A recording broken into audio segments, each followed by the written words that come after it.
You've been taught to believe worry is normal, that it means you care, that it keeps you safe, that without it you'd lose control.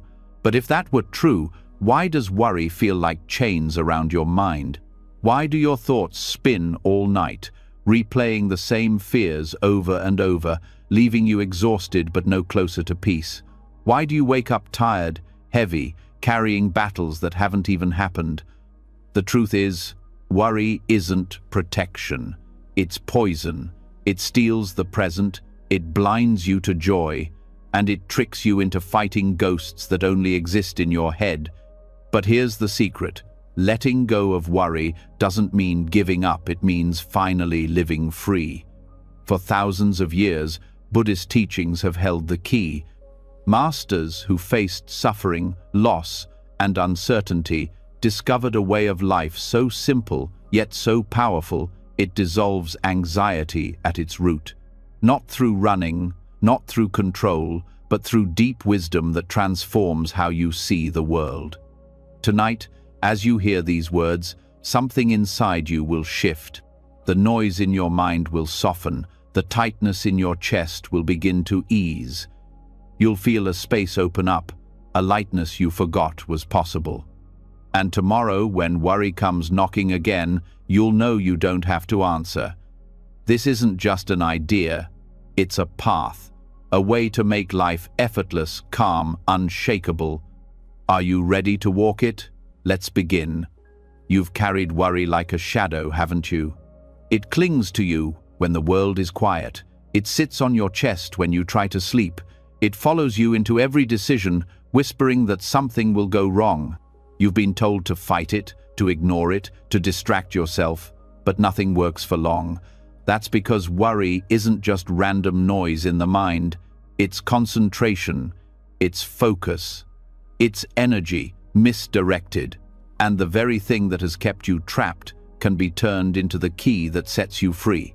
When the Buddha spoke of wrong concentration, he wasn't talking about laziness or lack of focus. He was pointing to the way we use our mind as a spotlight. Whatever we place under it becomes the entire stage. Worry is that spotlight fixed on shadows. It's meditation gone astray. You've been meditating on suffering without even knowing it.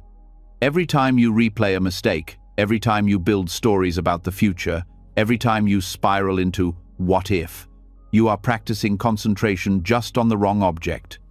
You've trained your mind to bow before fear. Think of the countless hours lost to this practice. The moments when you weren't in danger, but your body felt the tremble of fear anyway. The situations that never came true, but drained your strength as if they had. Worry is nothing more than misplaced devotion. You've been worshipping a false god of disaster, feeding it your attention day after day, and what you worship shapes your world. Now, here's the truth that changes everything. The same force that keeps you bound can liberate you. The mind is not broken, it is simply misused. The spotlight that has been fixed on pain can just as easily shine on peace. The concentration that fuels endless worry can become the concentration that dissolves worry completely.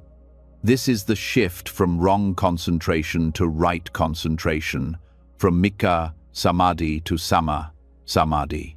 It isn't about stopping the mind, it's about turning it toward what frees you instead of what enslaves you. The Buddha taught that right concentration is a mind unified, collected, steady. It is not restless, it is not scattered, it does not leap into past or future. It rests, it absorbs, it abides in clarity. Worry, on the other hand, is scattered energy that masquerades as control.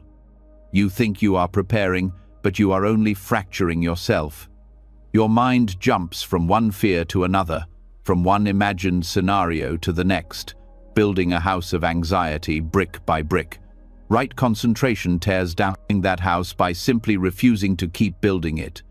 Think of how much energy you've wasted in your life through worry. The hours staring at the ceiling, the days half present because your mind was elsewhere, the conversations you missed because you were rehearsing catastrophes. That energy isn't gone, it's simply misdirected. And once you begin to redirect it, you discover a shocking truth. Life doesn't require effort to be lived, it requires release. When you let go of feeding wrong concentration, you step into a flow that carries you instead of drains you. Right concentration begins with awareness. You start by catching the moment the spotlight turns toward fear. That flash of what if, that tightening in your chest. Most people don't notice it until they're already consumed, until the movie of disaster has already started playing on the screen of their mind. But if you train yourself to notice earlier, you interrupt the loop before it swallows you whole. This is why meditation is not just sitting quietly, but sharpening the mind's ability to notice. Each time you observe a breath, each time you return from distraction, you're training the very muscle that can stop worry before it blooms. And once you notice, you redirect. Not by force, not by shouting at your mind, but by calmly choosing a new object. The breath, the body, a mantra, a wholesome thought. This is the genius of Buddhist practice. You don't battle thoughts, you replace their fuel source. A fire without wood dies out. Worry without attention vanishes. You don't conquer worry by pushing it down, you starve it by refusing to feed it. Now, here's where the beauty deepens. Right concentration is not just the absence of wrong concentration. It is the gateway to joy, tranquility, and insight. When your mind rests steadily on what is wholesome, the heart opens. Anxiety gives way to stillness. Fear dissolves into spaciousness. And from that stillness, wisdom arises. You begin to see reality not as your fears paint it, but as it truly is.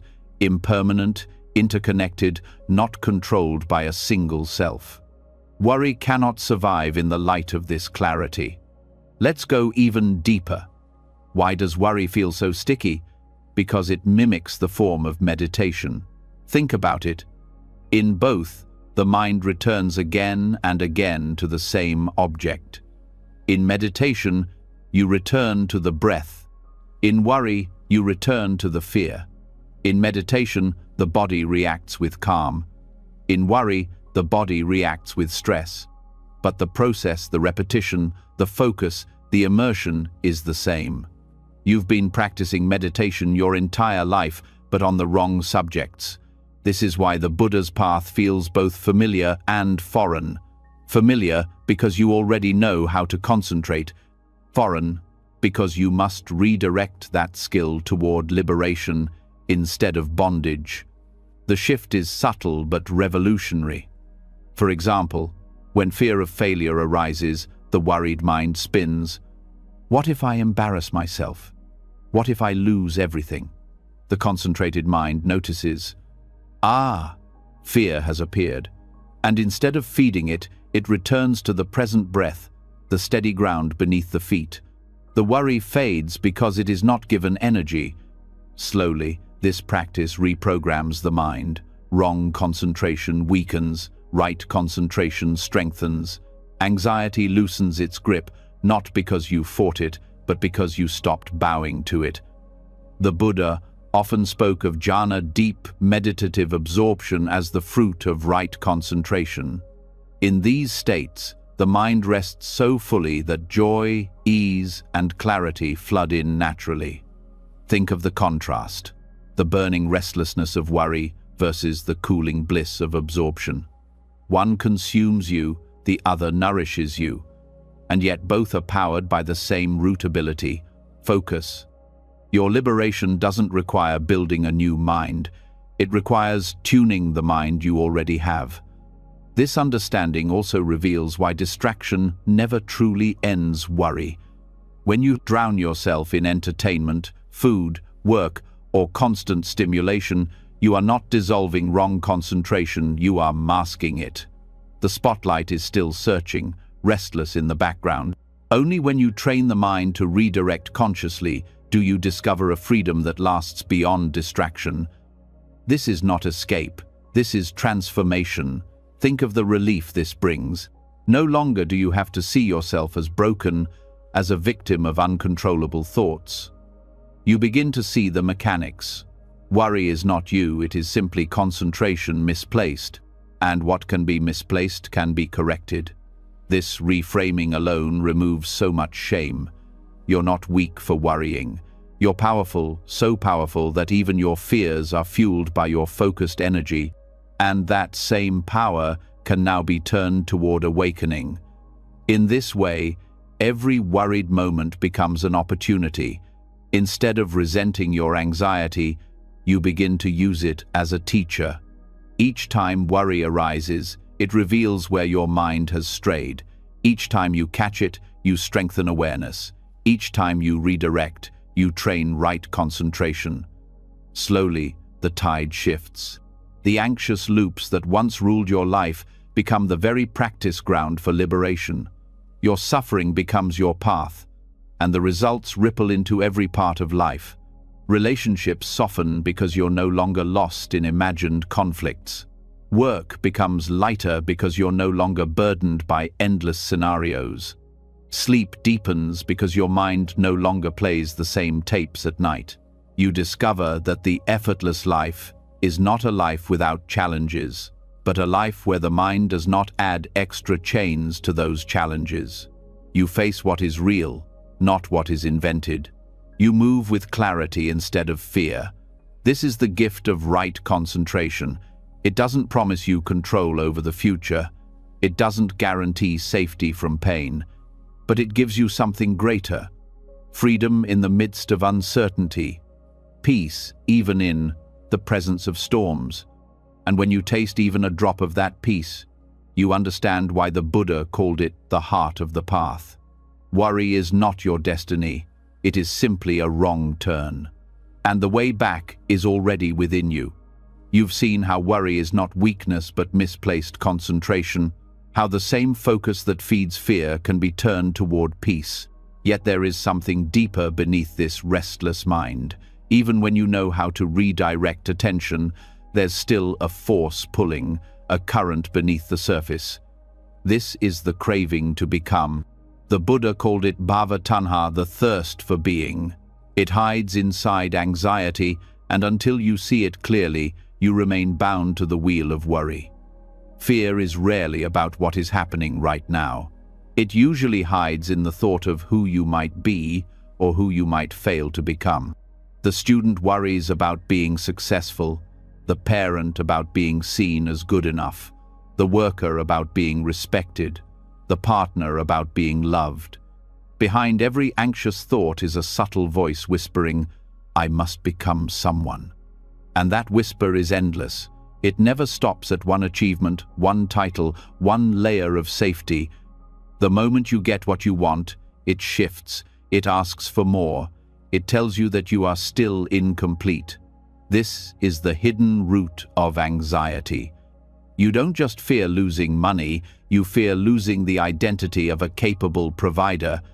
You don't just fear making a mistake, you fear losing the image of being competent. You don't just fear rejection, you fear losing the story of being lovable. Worry exposes this subtle grasping, like a flashlight shining on the chains that keep you tied. The Buddha's teaching cuts through this with piercing clarity. Craving to become is still craving. Even if it looks noble, even if it sounds respectable, it binds you to suffering. When you crave to become safe, respected, or successful, you are still tightening the knot of samsara. The anxiety you feel is the tug of that knot against your heart. What happens when you let go of this craving? A space opens that feels foreign at first. Without striving to become, who are you? Without chasing after identities, what remains? Many people resist this teaching because it feels like death to the ego. The self wants to be something. It wants recognition, security, validation. But Buddhism reveals that this hunger is bottomless. It cannot be satisfied because the very sense of self it tries to feed is unstable. It flickers like a flame in the wind, and the more you try to hold it, the more anxious you become. Look closely and you will see how this craving operates in daily life. When you wake up and feel the need to check your phone for messages, underneath it is the craving to feel important.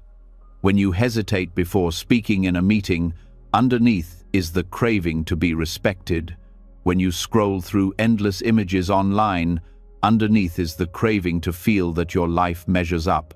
Worry is the surface symptom. Becoming is the hidden disease. But here's the liberating truth. You don't need to become anything to be whole. The Dharma points to a peace that is not earned, not granted by others, not dependent on performance. This is why monks shave their heads, wear simple robes, and let go of possessions. It is not rejection of life, but rejection of the endless trap of becoming.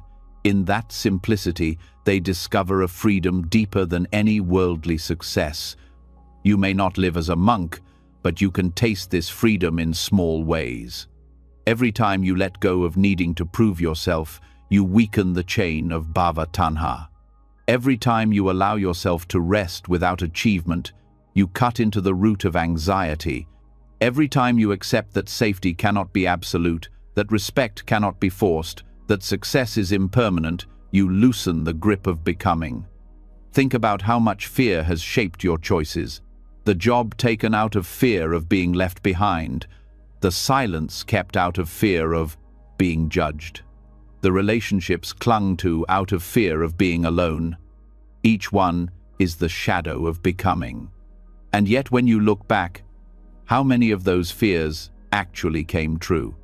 How many of those moments of worry were nothing but ghosts of craving playing in your mind? The Buddha described life as a fire fueled by craving. When you crave to become, you are throwing wood into that fire.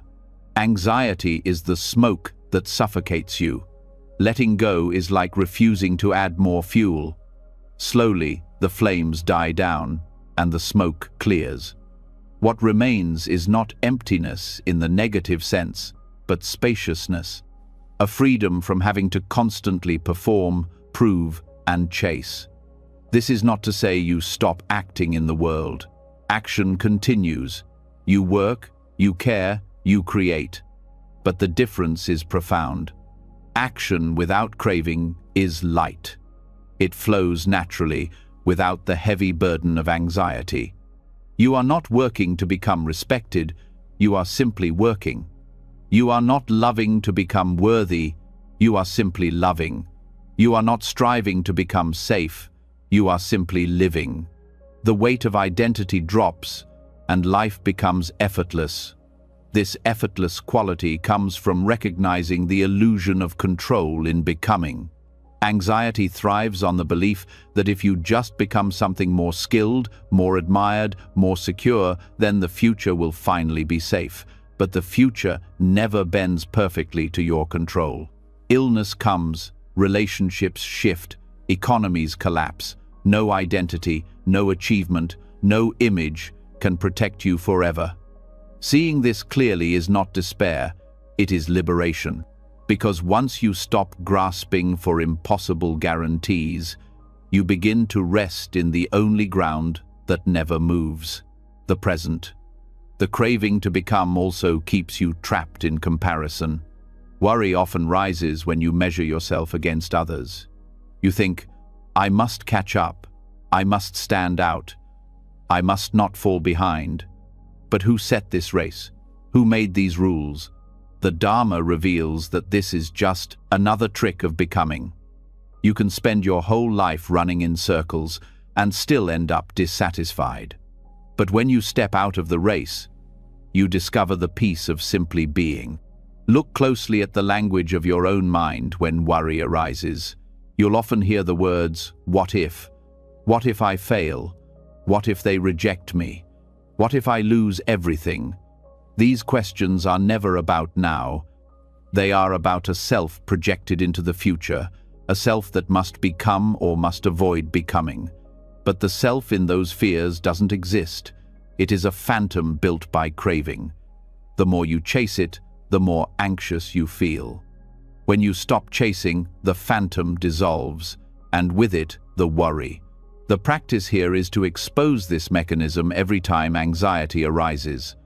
When you feel the grip of fear, pause and ask, what am I trying to become? Am I trying to become safe? To become admired? To become successful? By naming it, you weaken its hold. You begin to see that the worry is not about reality, but about a craving projected onto reality. And once you see the craving, you have a choice. Continue feeding it, or let it fall away. Over time, this choice transforms everything. The storms of anxiety still appear, but they lose their power. You no longer take them as signs of weakness or danger. You take them as signals pointing to where craving hides. Instead of being swallowed by fear, you use fear as a teacher. Each worry becomes a doorway to freedom, each moment of grasping an invitation to let go. This is how letting go of worry is not just a psychological trick, but a spiritual revolution. It cuts into the very fuel of samsara. Samsara is the endless cycle of becoming and unbecoming, birth and death, rise and fall. Every act of craving to become spins the wheel again. Every act of letting go slows it down. Worry is not just a personal problem, it is a glimpse into the machinery of existence itself. And when you begin to free yourself from it, you are not only healing your own mind, you are stepping closer to liberation. The Buddha did not promise that life would be free of pain, but he showed that freedom is possible even in the midst of pain. When you stop tying your identity to every outcome, when you stop clinging to every story of who you must be, you taste a freedom deeper than pleasure, deeper than success, deeper than safety. It is the freedom of not having to become anything at all. This is why anxiety is such a powerful teacher. It exposes the hidden craving beneath ordinary life. It shows you the cost of becoming. And if you are willing to look deeply, it guides you to the very place where samsara can be undone. Worry shows you where you are still grasping. Letting go shows you who you truly are without that grasping. And in that space, life flows effortlessly, no longer chained to fear, no longer bound to becoming, but free. You've seen how craving to become feeds the fire of anxiety, how the restless pull to secure an identity keeps you trapped in fear. But even when you loosen that grip, there's still another illusion that fuels worry, the belief that everything depends on you. The sense that outcomes rise and fall on your shoulders alone is one of the heaviest burdens the mind carries. It is this false control that makes the heart race, the body tense, and the nights sleepless. Buddhism offers a key to this prison through the profound truth of dependent origination, paticca samuppada. Worry thrives on the thought that life is a single-thread story with you at the center. When you believe that everything rests on your decisions, your performance, your strength, anxiety becomes inevitable. A choice feels like a cliff, a mistake feels like ruin, success feels like survival. This narrow view blinds you to the web of conditions that truly shape existence. You are not the sole author of every outcome. You are one condition among countless others, and outcomes arise not from me, but from the meeting of endless causes. The Buddha taught that nothing arises in isolation. A sprout does not appear because of a seed alone. It requires soil, water, sunlight, air. A flame does not burn because of a spark alone. It needs fuel, oxygen, the absence of wind. In the same way, every moment of your life is born from countless conditions, stretching back beyond memory. The job you hold exists because of your education, the people who taught you, the food that sustained you, the parents who raised you, the society that built schools, the weather that allowed harvests, and so on without end. To say, "I alone made this happen," is as false as saying a single drop makes the ocean. This truth dissolves the weight of false control. Anxiety whispers, "If I fail, everything collapses. Dependent origination replies, no single factor controls everything. The universe is a web, not a line. When you see this, pressure begins to lift. Responsibility does not disappear. You still act, you still choose, but the crushing delusion of total control fades. You become like a musician in an orchestra. Your part matters, but the symphony is larger than you. This understanding changes how you respond to worry. Instead of obsessing over one decision as if it will define your entire future, you see it as one cause among many. Instead of believing your worth is tied to one outcome, you see the broader flow of conditions. Anxiety loses its grip because its favorite story, the story that everything depends on you, no longer holds power. Think of how this applies to fear of failure. When you fear a project collapsing, you believe that your effort alone determines success. But dependent origination reveals that success depends on markets, timing, support, resources, the moods of others, even the weather on a given day. You cannot control all of these. Worry is wasted energy because it tries to manage what is beyond grasp. Right effort is to do your part with clarity, then release the rest into the vast web of conditions. This also heals relationships. Much of interpersonal anxiety comes from trying to control how others see you, love you, or treat you. But their reactions are not born from your actions alone. They arise from their past, their habits, their current mood, their conditioning. To believe you can control another's heart completely is to set yourself up for endless worry. When you see dependent origination, you care, you speak truth, you act kindly, but you do not collapse when the outcome is not what you hope. You see that their response arises from many threads, not just yours. The Buddha explained this chain most clearly in the 12 links of dependent origination: ignorance conditions, formations condition consciousness, and so on, leading to birth, aging, and death. Anxiety is deeply tied to ignorance of this chain.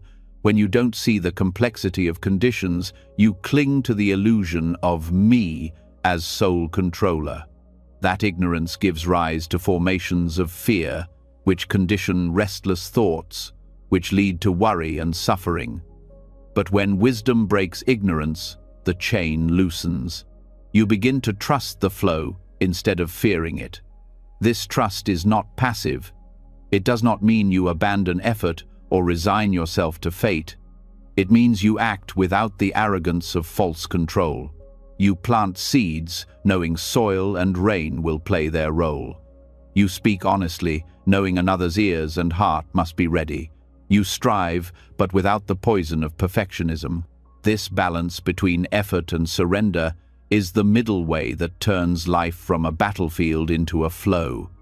Notice how this insight softens even physical tension. Much of bodily stress comes from trying to hold the world in your hands. Shoulders tighten, jaws clench, stomach knots, as if by gripping hard enough you can bend outcomes to your will. When you see dependent origination, that grip begins to relax. You realize you are a wave in the ocean, not the ocean itself. The body loosens, the breath deepens, because the mind no longer carries an impossible burden. This understanding also dissolves guilt. Many people live in regret, believing past mistakes alone caused their present suffering. But dependent origination reveals that even the worst choices did not act alone. They were shaped by countless prior causes: upbringing, ignorance, emotions, circumstances. This does not excuse harm, but it reframes it. You were not an isolated villain. You were a link in a chain. And just as past causes created the present, present choices create new conditions. This frees you from the paralyzing weight of guilt and allows compassionate responsibility without despair. It also changes how you view success. When things go well, the ego rushes to claim, "I did this. "It was all me." That claim feeds pride, which later flips into fear of losing status. But when you see dependent origination, you realize your success rests on countless unseen supports. Gratitude replaces pride, and gratitude carries no fear. You can celebrate without the anxious need to cling. Meditation on conditions reveals this truth directly. When you watch a thought arise, you see it is not born from nowhere. A sound triggers a memory, which sparks an emotion, which shapes a thought. Each link is dependent on others. The thought is not yours in isolation. It is a ripple in the vast stream of causes. When you see this in real time, the belief in me as sole controller collapses, and worry collapses with it. This wisdom even transforms how you face death.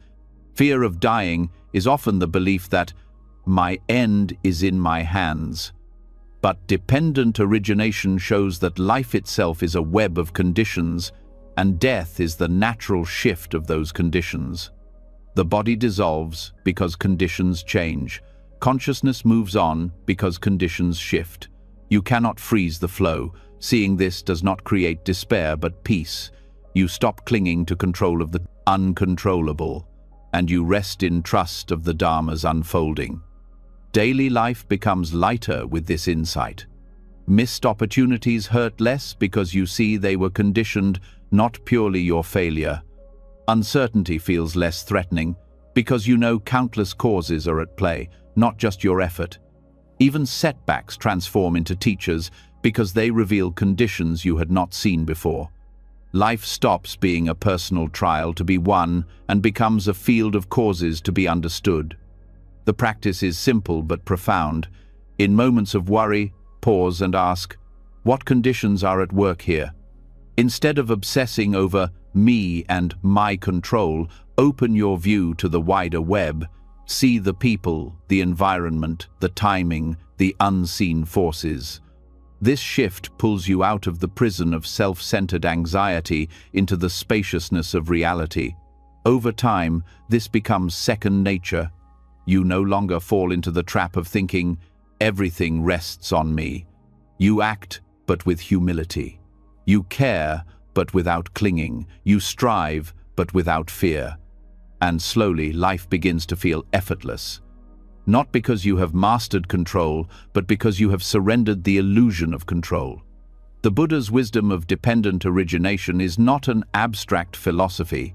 It is a medicine for worry, a balm for anxiety, a doorway to peace. Each time you release the belief that outcomes depend solely on you, you taste that peace.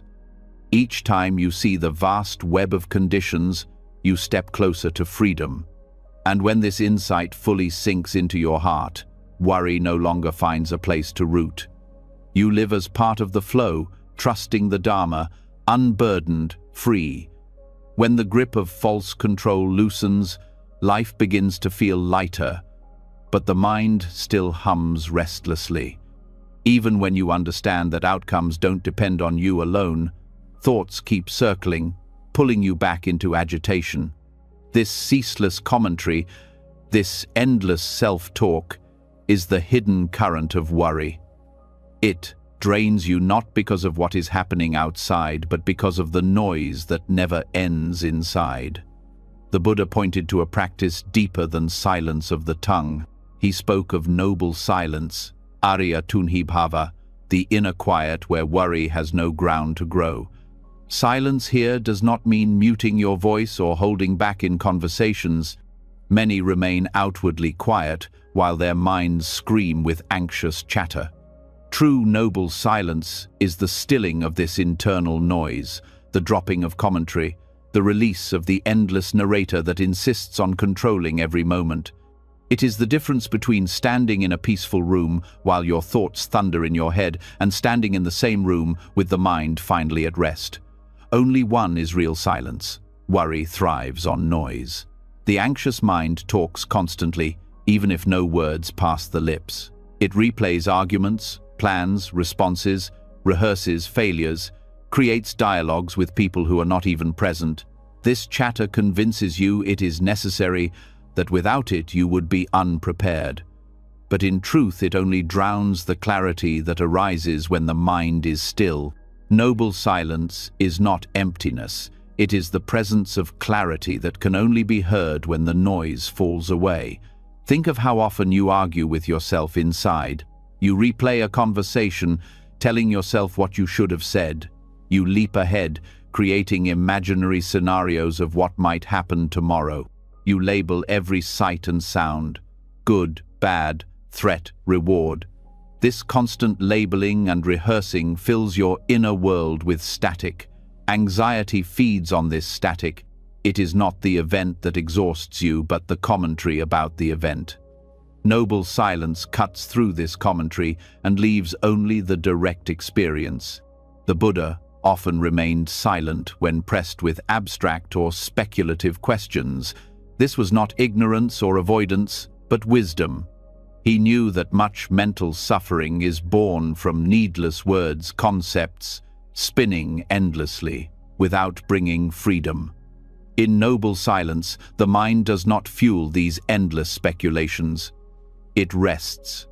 In that rest, a different kind of knowing arises, not intellectual, but direct, immediate, unclouded. Worry feels urgent, but it is built from thoughts chasing each other. When those thoughts are not entertained, when the commentary stops, urgency fades. The body may still face challenges, but the heart does not panic. Silence creates space for response instead of reaction. It is in this stillness that wisdom has room to speak. As long as noise dominates, wisdom is drowned out. This silence is not forced suppression. Pushing thoughts away only creates tension. Noble silence is the art of letting thoughts pass without answering them, like refusing to join a quarrel. You watch the words rise and fall, but you do not participate. Over time, they fade because they are not fed. In that quiet, you begin to hear what has always been there beneath the chatter: peace. Notice how much of your worry is actually commentary about time. What if later? Why did that happen before? These are words about past and future. Silence interrupts this timeline. In silence, there is only now. The breath enters and leaves, sensations come and go, the present unfolds without narration. Anxiety loses its ground because it cannot survive in pure presence. It needs commentary to exist, and silence denies it that fuel. This practice also reveals the depth of listening. When the mind is silent, you hear others more clearly, not just their words, but their tone, their pauses, their unspoken feelings. Much relationship anxiety comes from mishearing or projecting. Silence cleans the lens. It allows genuine listening without the distortion of your own noise. Clarity replaces misunderstanding. Compassion replaces worry. Even your relationship with yourself changes. Without the chatter, you no longer relate to yourself as a running commentary of judgments and expectations. You rest with yourself as you are, without labels. This is where acceptance grows. You stop needing to tell a story about who you are, and in that stillness, the restless craving to become softens. Noble silence is not withdrawal from life, it is deeper presence with life as it is, uncolored by anxious words. Worry often disguises itself as planning, but planning without silence becomes obsession. Noble silence does not forbid practical thought, but it sets boundaries. You learn to think when thinking is useful, and to stop when it is not. Silence holds thought like a tool, rather than letting it run the workshop endlessly. The mind rests in quiet until needed, then acts with precision, then rests again. This rhythm ends exhaustion. Meditation is the training ground for this silence. When you sit and watch the breath, thoughts arise. At first they are loud, insistent, demanding attention, but as you refrain from answering them, they weaken. Slowly, gaps appear. Moments of genuine quiet arrive. At first they may last only seconds, but those seconds reveal more peace than hours of noise. With practice, silence lengthens.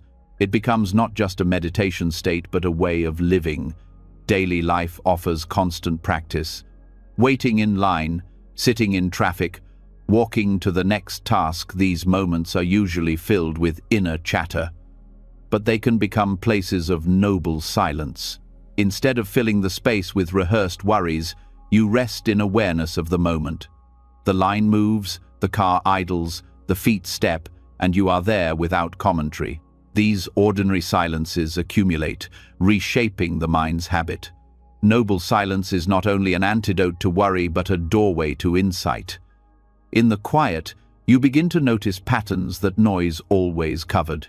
You see how thoughts rise and fade on their own. You see that you are not the voice, but the space in which the voice arises. This shift of identity from being the chatter to being the awareness of chatter breaks the identification that fuels anxiety. Worry no longer feels like me, but like passing weather. The Buddha called silence noble because it is not mere absence. It is a presence of dignity, wisdom, and peace. When you embody it, you carry a stillness that others feel.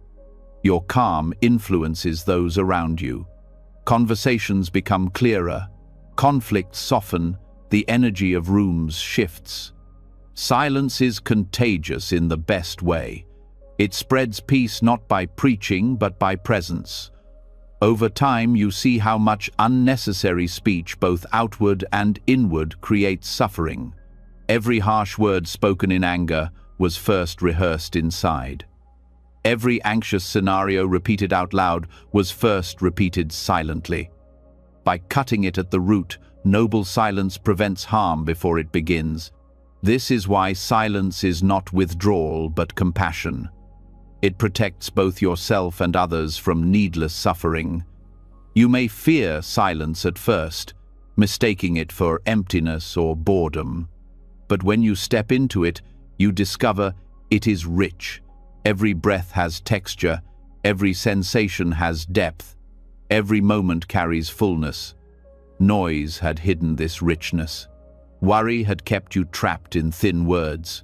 Silence opens you to the vastness of direct experience.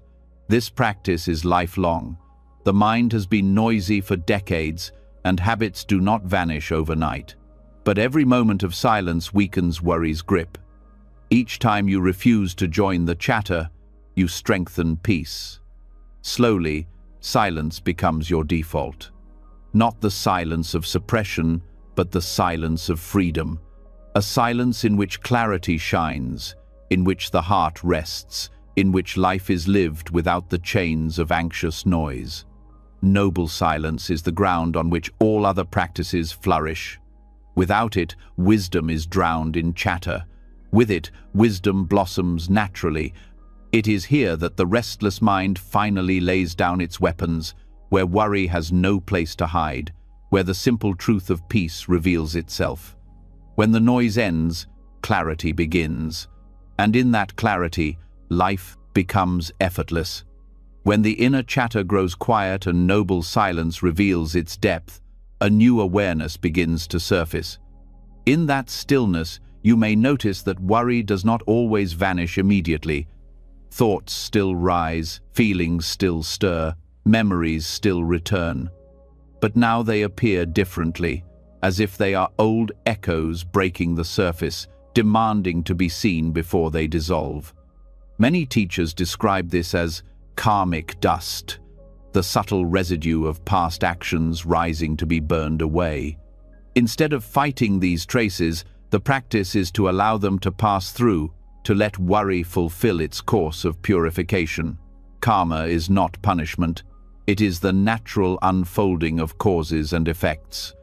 Just as a seed grows into a tree when conditions are right, past thoughts, words, and deeds leave impressions in the mind and heart. These impressions do not disappear simply because you wish them away. They wait, and when the right condition appears, they rise. Worry is often the form they take. That restless tightening in the chest, That sudden storm of anxious thought is not proof of weakness, it is residue surfacing. And if you meet it with resistance, you add more dust. If you meet it with openness, it burns clean. Think of the way fire consumes dry leaves. When the leaves catch flame, they crackle and smoke before turning to ash. In the same way, old karmic imprints stir and agitate the mind as they rise. But if you remain present, if you witness without clinging or pushing away, they dissolve. What is left behind is lighter, clearer, freer. Worry is not just a nuisance, it is often a chance for purification. This reframing changes the entire relationship with anxiety. Instead of asking, "Why is this happening to me?" you begin to see it as, "This is happening through me." Each episode of worry is not an enemy, but an old debt being paid. With every anxious thought allowed to arise and pass, a layer of karmic dust falls away. Slowly, the mind becomes clearer, like a window no longer fogged by residue. Resistance, however, is what turns worry into suffering. When karmic dust rises and you react with anger, fear, or self-judgment, you scatter more dust into the air. You prolong the cycle.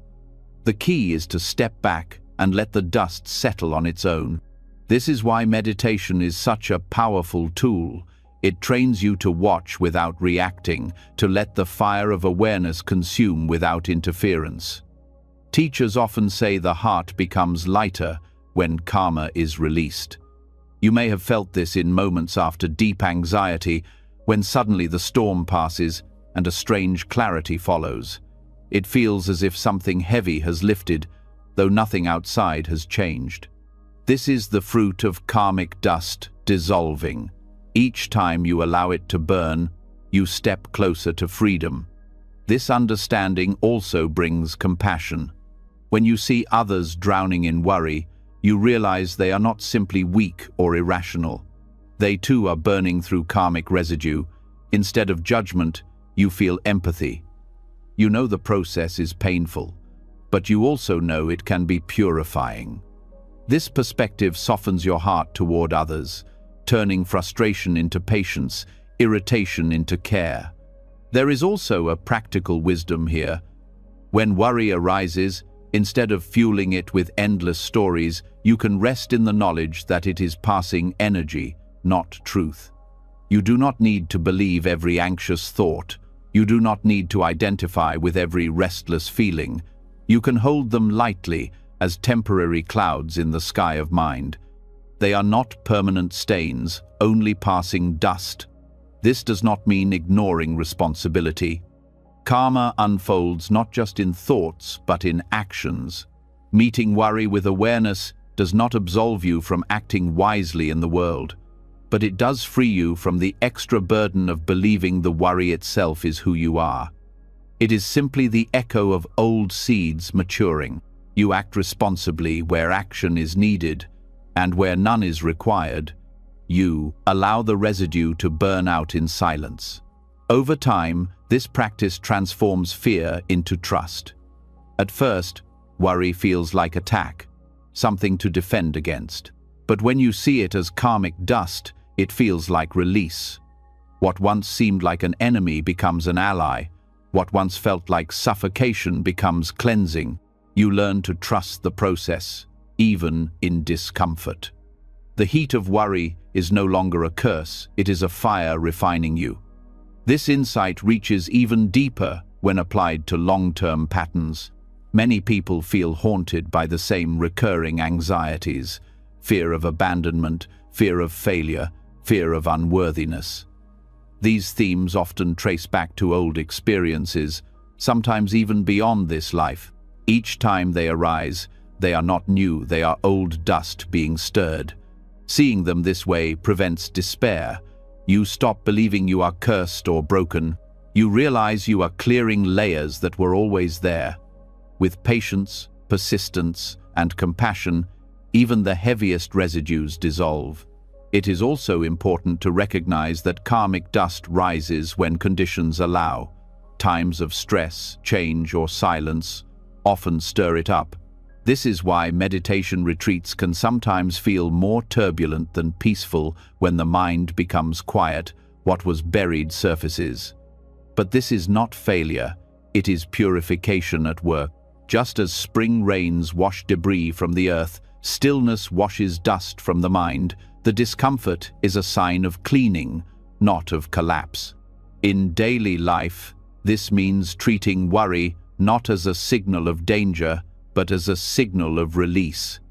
When worry appears, you can ask, "What is being cleared right now?" Instead of panicking, you open curiosity. You let the process unfold, knowing that every storm passes and leaves clearer skies. This shift alone removes much of the suffering layered on top of anxiety. This perspective also prevents the trap of self-blame. Many spiritual seekers fall into despair when they experience worry, believing they are failing in their practice. But karmic dust rising is not failure, it is progress. It means the conditions are right for residue to dissolve. The very presence of anxiety can be a sign that purification is happening. Meeting it with acceptance instead of judgment turns the cycle from bondage to freedom. The Buddha often emphasized patience and endurance in the path. Purification is not instant. The dust of lifetimes does not vanish overnight. But each moment of awareness, each time you let worry rise and fall without grasping, is a step closer to the clear heart. With time, the residue grows thinner, the storms grow shorter, the peace grows deeper. Living with this understanding brings a subtle joy even in hardship. You know that nothing is wasted. Every worry, every restless thought, every anxious surge is not meaningless suffering, but fuel for purification. What once felt like punishment now feels like opportunity. This joy does not deny pain, but it transforms the meaning of pain. It becomes part of the path, part of the unfolding of freedom. And as you walk this path, you discover a strength you did not know you had. The ability to sit with discomfort, to allow fire to burn without fleeing, is itself liberation.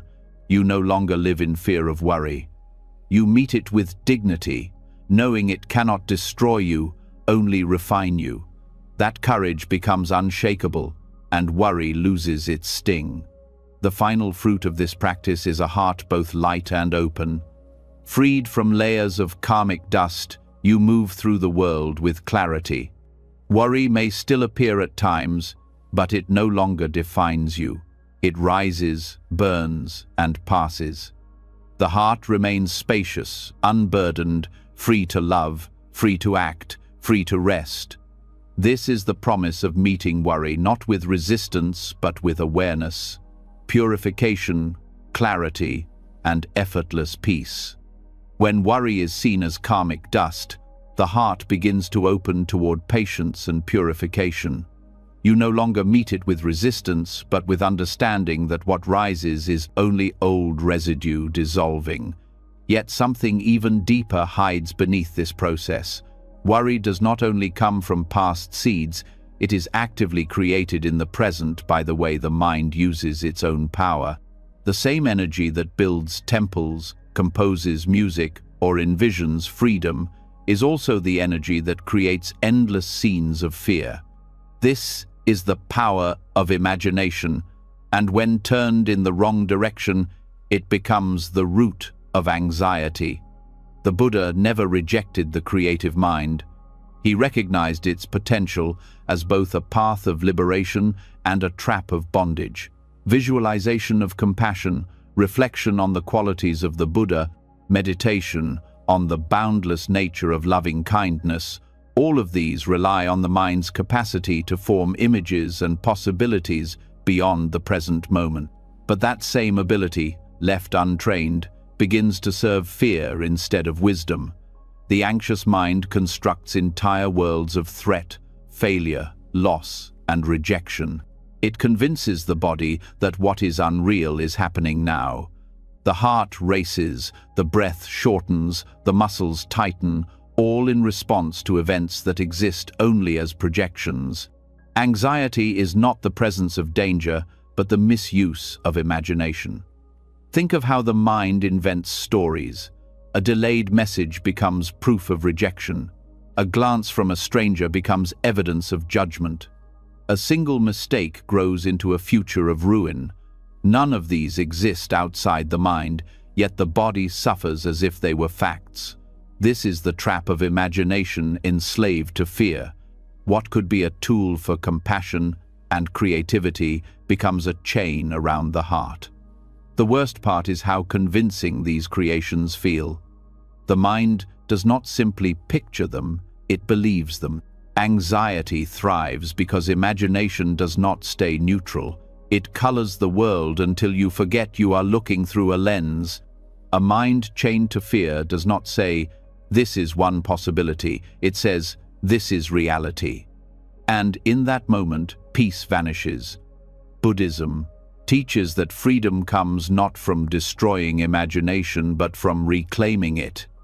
You cannot stop the mind from creating, but you can direct what it creates. Instead of building prisons of fear, you can train it to open toward clarity, compassion, and trust. Just as a farmer directs water through channels, you direct imagination toward wholesome visions that uplift rather than suffocate. This shift begins with awareness. When anxiety arises, the first step is to recognize, this is a story. It may feel real, but it is not happening now. By naming it as projection, you separate from its grip. The body still reacts, but the heart begins to see through the illusion. With practice, this recognition grows faster, until you catch the story at its birth, rather than after it has consumed you. The next step is redirection. Instead of feeding the fearful scene, you offer the mind a different image. This is where Buddhist visualization becomes medicine. You may picture the breath as a gentle light filling the body, calming every cell. You may recall the image of the Buddha seated in stillness, radiating compassion. You may expand your awareness outward, envisioning kindness touching all beings. These practices are not fantasy. They are deliberate use of imagination to cultivate states that heal instead of harm. Anxiety often narrows the field of view. The story shrinks everything down to a single threat, a single fear. Visualization expands it again. By directing imagination to vastness, boundless compassion, infinite space, timeless wisdom, you loosen the grip of narrow fear. The mind cannot hold both the prison of anxiety and the openness of compassion at once. When you choose compassion, the prison walls dissolve. This also reveals why anxiety feels so exhausting. The mind is constantly rehearsing battles that never take place. It builds entire worlds, complete with dialogue, outcomes, consequences, all from thin air. The energy spent on these false realities leaves little for living the real moment. By reclaiming imagination, you return energy to the present. Life feels lighter, not because challenges disappear, but because you are no longer fighting shadows. It is also important to see that anxiety is not only about fear of disaster. Sometimes it is about craving perfection. The mind imagines how things must unfold perfectly, how every step must be controlled, how every detail must align. This too is imagination misused. Instead of creating compassion, it creates impossible standards. Instead of opening space, it narrows the path until you cannot breathe. Recognizing this pattern allows you to soften the demand for perfection and open to the truth of impermanence. Nothing will ever unfold exactly as imagined, and that is not failure, but life. The Buddha pointed often to the role of perception in shaping experience. What you perceive is not raw reality, but filtered reality. The mind overlays interpretation, memory, expectation. Anxiety shows this most clearly. The event is neutral, but imagination covers it with a film of fear. By seeing through this film, you reclaim reality as it is. A pause in conversation is no longer rejection, it is simply silence. A cloud overhead is no longer an omen, it is simply weather. When imagination is unchained, things return to their simplicity. You can see this in the body as well. The anxious mind envisions danger and the body responds with fight or flight. But when you redirect imagination, the body shifts. Visualizing calm, recalling compassion, sensing the stability of the earth beneath you, these images soothe the nervous system. Science confirms what Buddhism has long taught: the mind and body are not separate. Imagination shapes physiology. By using it wisely, you not only free the mind but heal the body. This practice also extends into daily life beyond meditation. When facing a difficult meeting, instead of imagining disaster, you can visualize yourself speaking calmly, listening openly, and leaving with peace. When approaching rest, instead of imagining restless nights, you can picture the body sinking gently into ease, the breath flowing like waves. These are not delusions but training. You are teaching the mind to expect peace instead of chaos, to prepare for clarity instead of fear. Over time, these seeds take root, and anxiety weakens. The danger is not the existence of imagination, but forgetting that it is imagination. When you see it as just one tool of the mind, you gain freedom. When you mistake it for reality, you lose it. This is why mindfulness is essential. Awareness holds imagination gently, reminding you that it is a creation, not the ground itself. With this awareness, you can use imagination as an ally instead of a master. Some teachers describe anxiety as artistry gone wrong. The anxious mind is like a painter with endless skill, but who chooses only to paint storms. The paintings are vivid, convincing, full of detail, but they are still only paintings. The same brush could paint sunlight, mountains, open fields, or still water. The skill is not the problem, the choice of subject is. Buddhism invites you to take the brush back and choose differently. Over time, as this practice deepens, imagination itself begins to quiet. You no longer need to project so much because the present becomes rich enough. Anxiety shrinks not only because you redirect imagination, but because you outgrow the need to fill every silence with pictures. Reality, seen directly, is more vivid than any creation. The colors of the world, the texture of breath, the warmth of connection, all of these outshine anxious projections. Imagination remains, but it becomes servant, not master. This transformation is not immediate. Anxiety may still rise, the painter may still reach for stormy colors, but each time you notice, each time you redirect, each time you rest in awareness, the habit weakens.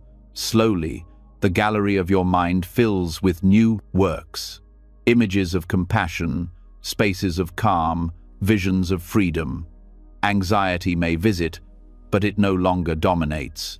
The heart learns that imagination, once chained to fear, can be freed to serve wisdom. And in that freedom, you discover peace was never far away. It was only hidden beneath the weight of false pictures. When you see through them, when you use imagination as a path instead of a prison, life opens into effortless clarity. Anxiety dissolves not because the mind stopped creating, but because it began creating in harmony with truth. The tool that once enslaved you becomes the bridge that sets you free. When the grip of imagination is freed from fear and directed toward clarity, the mind begins to breathe again. The storms of anxious projections weaken, yet even in this new space, the seeds of worry sometimes try to sprout. They look for soil in your habits, in your reactions, in the way you meet the world. If the ground of the heart is fertile with patience, generosity, and equanimity, those seeds find no place to take root. The Buddha called these qualities the parami, the perfections cultivated over lifetimes, the virtues that turn life itself into effortless peace. Anxiety grows in places where the heart resists reality. Patience is the medicine for this restlessness. When you learn to wait without agitation, you cut off worry at its root. Anxiety thrives on urgency, on the thought that things must change now, that discomfort must be removed immediately.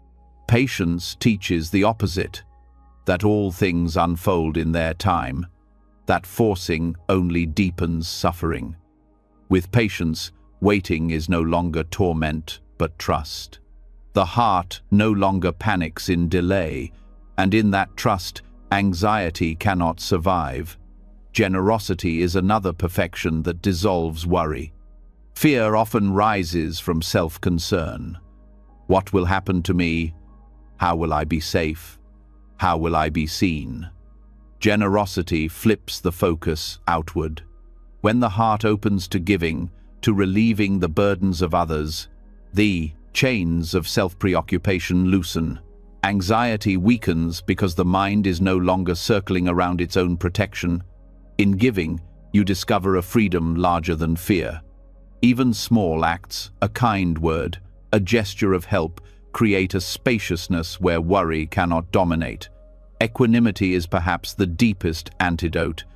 It is the steady heart that remains balanced amid gain and loss, praise and blame, success and failure. Anxiety thrives on swings between extremes.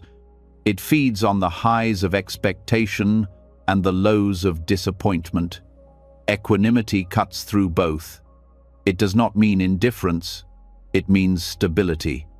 When you cultivate equanimity, events no longer throw you into turmoil. The heart meets both joy and pain with dignity, and worry has nothing to cling to. The parami are not abstract ideals. They are practical tools for daily life. When you are patient with a difficult co-worker, you are not only avoiding conflict, you are training the mind not to flare into anxious reaction. When you give time or resources to someone in need, you are not only helping them, you are loosening the grip of fear that hoards and clings. When you stay steady during uncertain times, you are not only surviving, you are showing the mind that balance is possible even in chaos. Each perfection works together, reinforcing the others. Patience makes generosity possible because it slows the rush of self-concern. Generosity deepens equanimity because it teaches the joy of release. Equanimity strengthens patience because it removes the demand for things to bend instantly to your will. Together, they weave a net strong enough to hold the mind steady even when worry tries to stir. There is also a karmic dimension. The cultivation of parami plants seeds for future conditions of peace. Patience today creates circumstances tomorrow where you are less likely to face turmoil. Generosity today builds networks of support that ease future hardship. Equanimity today creates resilience that protects you from collapse in future challenges. Worry, which often fears what tomorrow will bring, is silenced by the knowledge that you are actively shaping tomorrow through virtue. Consider how anxiety often arises in relationships. Without patience, every flaw in another feels unbearable. Without generosity, every interaction becomes a transaction to protect yourself. Without equanimity, every disagreement feels like rejection. But with the parami, these same situations transform. Patience allows space for others to be imperfect. Generosity creates joy in giving rather than fear of loss. Equanimity steadies the heart so that differences do not fracture peace. Worry about relationships loses ground because the soil is no longer fertile for it. The practice of the perfections is also subtle. They are not simply behaviors but attitudes of the heart. Patience is not gritting your teeth. It is softening into the flow of time. Generosity is not giving from obligation, it is the joy of release.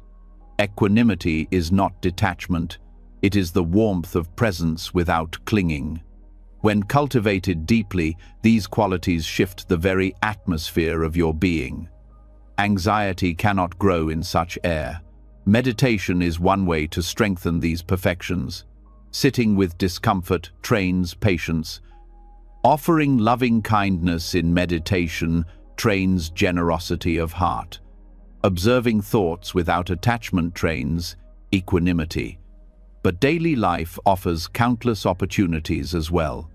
Every delay, every chance to give, every swing of fortune is a chance to practice. The world itself becomes the ground where parami ripen. The ripening of these qualities is not immediate. Just as a fruit grows slowly, nourished by sun and rain, the perfections mature through repeated practice. At first, patience may last only moments before irritation returns. Generosity may feel small, equanimity fragile. But each act is a seed, and seeds accumulate. Over time, the soil of the heart changes. Worry, which once sprouted easily, finds no ground. This is why the path of parami is called effortless living. Not because life offers no challenges, but because the mind no longer wastes energy on resistance, clinging, and fear. Effort becomes natural action, not struggle. Living itself becomes practice, and practice becomes joy. The restless search for safety and certainty quiets because the heart has found a stability that conditions cannot shake. The Buddha himself is described as embodying these perfections fully. His patience with those who attacked him, his generosity in teaching tirelessly, his equanimity in the face of both reverence and hostility, these qualities freed him from the soil in which worry grows. Following his path means not trying to erase worry by force, but cultivating virtues so deep that worry cannot survive. When you meet anxiety now, instead of despairing, you can ask, which perfection is needed here? Perhaps patience, to rest in the unfolding of events. Perhaps generosity, to shift focus from self to others. Perhaps equanimity, to balance in the storm. Each worry becomes an invitation to deepen a virtue. Slowly, worry itself becomes teacher, guiding you toward the perfections that dissolve it. As these qualities mature, life begins to carry a new rhythm. You move through challenges with steadiness, through changes with openness, through relationships with kindness. The heart feels lighter not because the world changed, but because your response did. Worry no longer finds a foothold. Anxiety no longer dictates the script. What remains is the effortless flow of a life rooted in virtue, a life where the perfections shine like steady stars, guiding you through every dark night into unshakable peace. When the heart ripens through patience, generosity, and equanimity, the restless grip of worry begins to loosen. Yet even with these perfections alive in daily life, a subtler truth must be faced. Anxiety is not only a personal burden, it is also an act of harm against the very moment you are living. The Buddha spoke of ahimsa, non-violence, not only in how we treat other beings, but in how we treat the flow of time itself. To worry is to strike against the present, to wound what is here by rejecting it in favor of ghosts of future or echoes of past. The present moment asks nothing but presence. It offers breath, sensation, awareness, the direct texture of reality.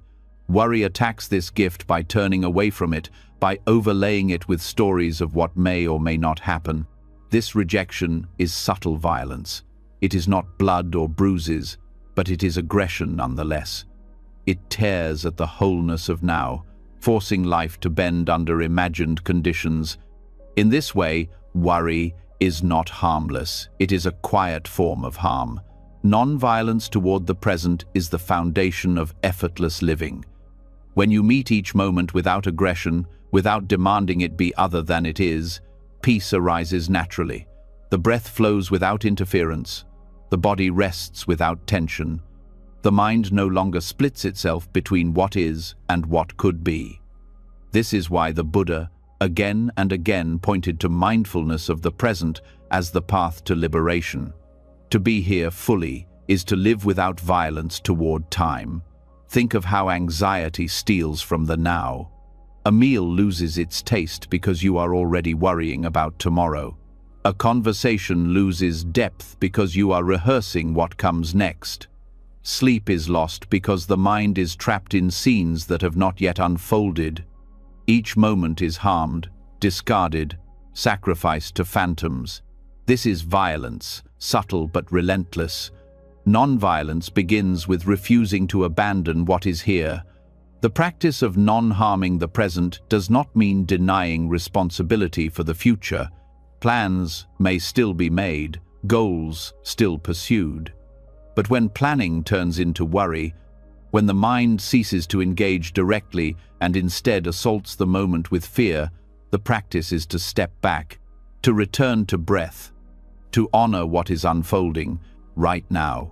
In that honoring, you are practicing ahimsa at the deepest level. This shift is radical. We are conditioned to believe worry is caring, that to be anxious is to prepare, to anticipate, to protect. But the Dharma reveals that true care comes from presence, not violence against presence. When you are fully here, you respond wisely to conditions as they arise. When you are lost in worry, you act from distortion and fear.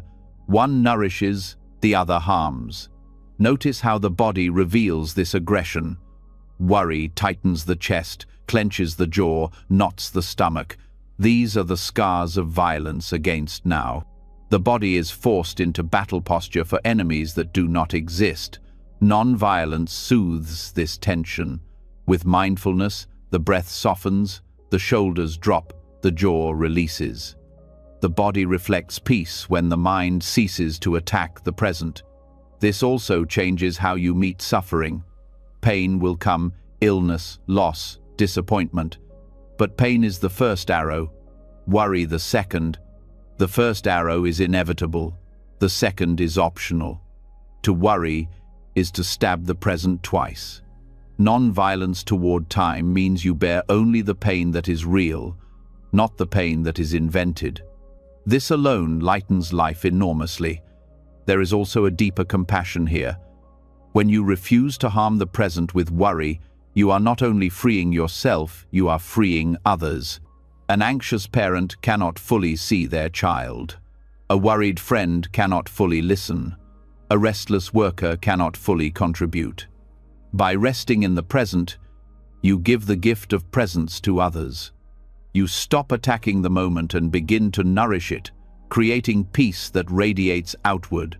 Meditation is direct training in this non-violence. Sitting, you notice the urge to drift into thought, into stories of what could be. Each time you return to the breath, you are practicing ahimsa toward now. You are saying, "This moment is enough. I will not abandon it." Over time, this becomes natural. Daily life becomes meditation in motion.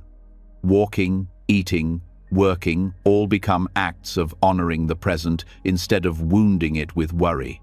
The fruits of this practice are profound. The more you honor the present, the more you discover its richness. The taste of food, the sound of birds, the texture of breath, all reveal themselves as extraordinary once you stop striking against them. Anxiety had dulled them, painted them over with fear. Non-violence restores their vividness. Life itself becomes brighter, more whole, more real. It is also important to see how worry keeps you enslaved to time. By constantly living in futures that never arrive, you are never truly alive. Non-violence toward the present frees you from this slavery. You step out of the prison of what if and into the freedom of what is. This is not passivity, it is liberation. From this ground, wise action flows more easily because it arises from clarity rather than panic. The Buddha often described enlightenment as the end of agitation. Agitation is nothing but violence against what is. To reach liberation, the mind must cease this aggression. Each moment of mindfulness, each act of non-harming toward now, is a step on this path. Worry weakens, peace strengthens, and the heart grows still. In this way, non-violence toward time is not abstract philosophy, but a daily discipline. Every time anxiety arises, you are given a choice: to attack the present with fear or to honor it with awareness. Each time you choose awareness, you train the heart. Each time you refrain from aggression, you build peace. Slowly, the habit shifts. Worry, once automatic, becomes less frequent. The present, once overlooked, becomes the home where you truly live. And as this home becomes stable, life transforms. You no longer rush past moments in search of safety. You no longer destroy the present with endless projections. You live here, now, fully, gently. Anxiety cannot root itself in such soil. Effortless living blossoms not from control of the future, but from non-violence toward the present. And in that peace, you find the clarity and freedom the Buddha promised, a life untouched by the violence of worry, a life rooted in the simple, luminous truth of now. When worry is seen as violence against the present and the heart learns to stop striking at the moment with restless fear, a new depth of clarity emerges. Yet there is still a root fear that hides beneath all others, the silent thread woven through almost every anxious thought, the fear of death. Every worry about health, reputation, or future security is tied in some way to the fragile knowledge that this life will end. To meet this fear directly is not despair, but liberation. The Buddha gave us the practice of maranasati, mindfulness of death, not to darken the heart, but to free it from trivial anxieties and awaken urgency for what truly matters. Most people live as though death is a distant rumor, something reserved for the very old, the very sick, or the unlucky. But the truth is closer and more certain than the next breath. Mortality is not a possibility. It is the one certainty woven into existence. To reflect on this daily is not morbid, it is medicine. It sharpens perspective, dissolves petty worries, and pulls life into focus. What once seemed like unbearable anxieties shrink when set beside the certainty of death. The awkward conversation, the small failure, the delayed plan all lose their weight when you remember that everything, including you, will pass. This reflection creates savega, a spiritual urgency. It is the jolt of clarity that shakes you from distraction, reminding you that time is not infinite and that the work of the heart cannot be postponed. Worry thrives on the illusion that there will always be more time to fix things, more time to prepare, more time to prove yourself. Death contemplation cuts through that illusion. It tells you, this breath could be the last. The future you obsess over may never arrive. What then is left to worry about except living this moment well? When you hold mortality close, life becomes simpler. You stop giving energy to things that drain you. Grudges lose their flavor, because who wants to waste their finite days clinging to bitterness? Comparisons fade, because no amount of status can shield you from the truth of impermanence. Even fear of embarrassment shrinks, because in the face of death, what is a little awkwardness? Death contemplation acts like fire burning away the layers of pettiness, leaving only what is real. This practice also brings deep ease. At first, reflecting on death may bring fear. The ego resists the thought of ending, of dissolving into what cannot be controlled. But with repetition, fear softens into acceptance. You begin to see that death is not an enemy but part of the natural rhythm. Just as day yields to night, just as seasons change, life gives way to death. To accept this is to stop fighting the inevitable, to release the tension of denial. In this release, the heart rests. Buddhist teachers often advise contemplating death not only as an abstract truth, but as an immediate possibility. Reflecting, I could die today, before the sun sets, is not pessimism, it is alignment with reality. None of us are promised tomorrow. To carry this reflection does not paralyze action, it energizes it. You begin to speak words of love instead of postponing them. You act on what matters instead of delaying for a perfect moment. You live without the arrogance of thinking there will always be more chances. This awareness also transforms relationships. When you remember that those you love are also mortal, irritation softens into tenderness. The small annoyances lose their bite, because you know your time together is precious and fleeting. Arguments are seen in perspective. Is this worth wasting one of the limited days you have together? Contemplation of death does not distance you from others, it deepens your connection, making each encounter more vivid, more sincere, more compassionate. It is equally powerful in dissolving fear of the unknown. Much worry arises from clinging to control, from trying to predict outcomes. But death itself is the great unknown, the ultimate release of control. To practice meeting it in contemplation prepares you for meeting uncertainty in daily life. If you can sit with the truth of mortality, then facing the unpredictability of a job, a relationship, or a challenge becomes lighter. Anxiety loses its grip because you have trained with the deepest uncertainty of all. This practice also anchors gratitude. When you know your days are limited, every sunrise becomes a gift, every meal a blessing, every breath a treasure. Worry narrows your view to what is lacking. Death contemplation widens it to what is already given. Gratitude naturally arises, not as forced positivity, but as recognition of the fragile miracle of being alive at all. From gratitude, peace flows and worry withers. There is also an ethical dimension. Remembering death keeps you aligned with what matters.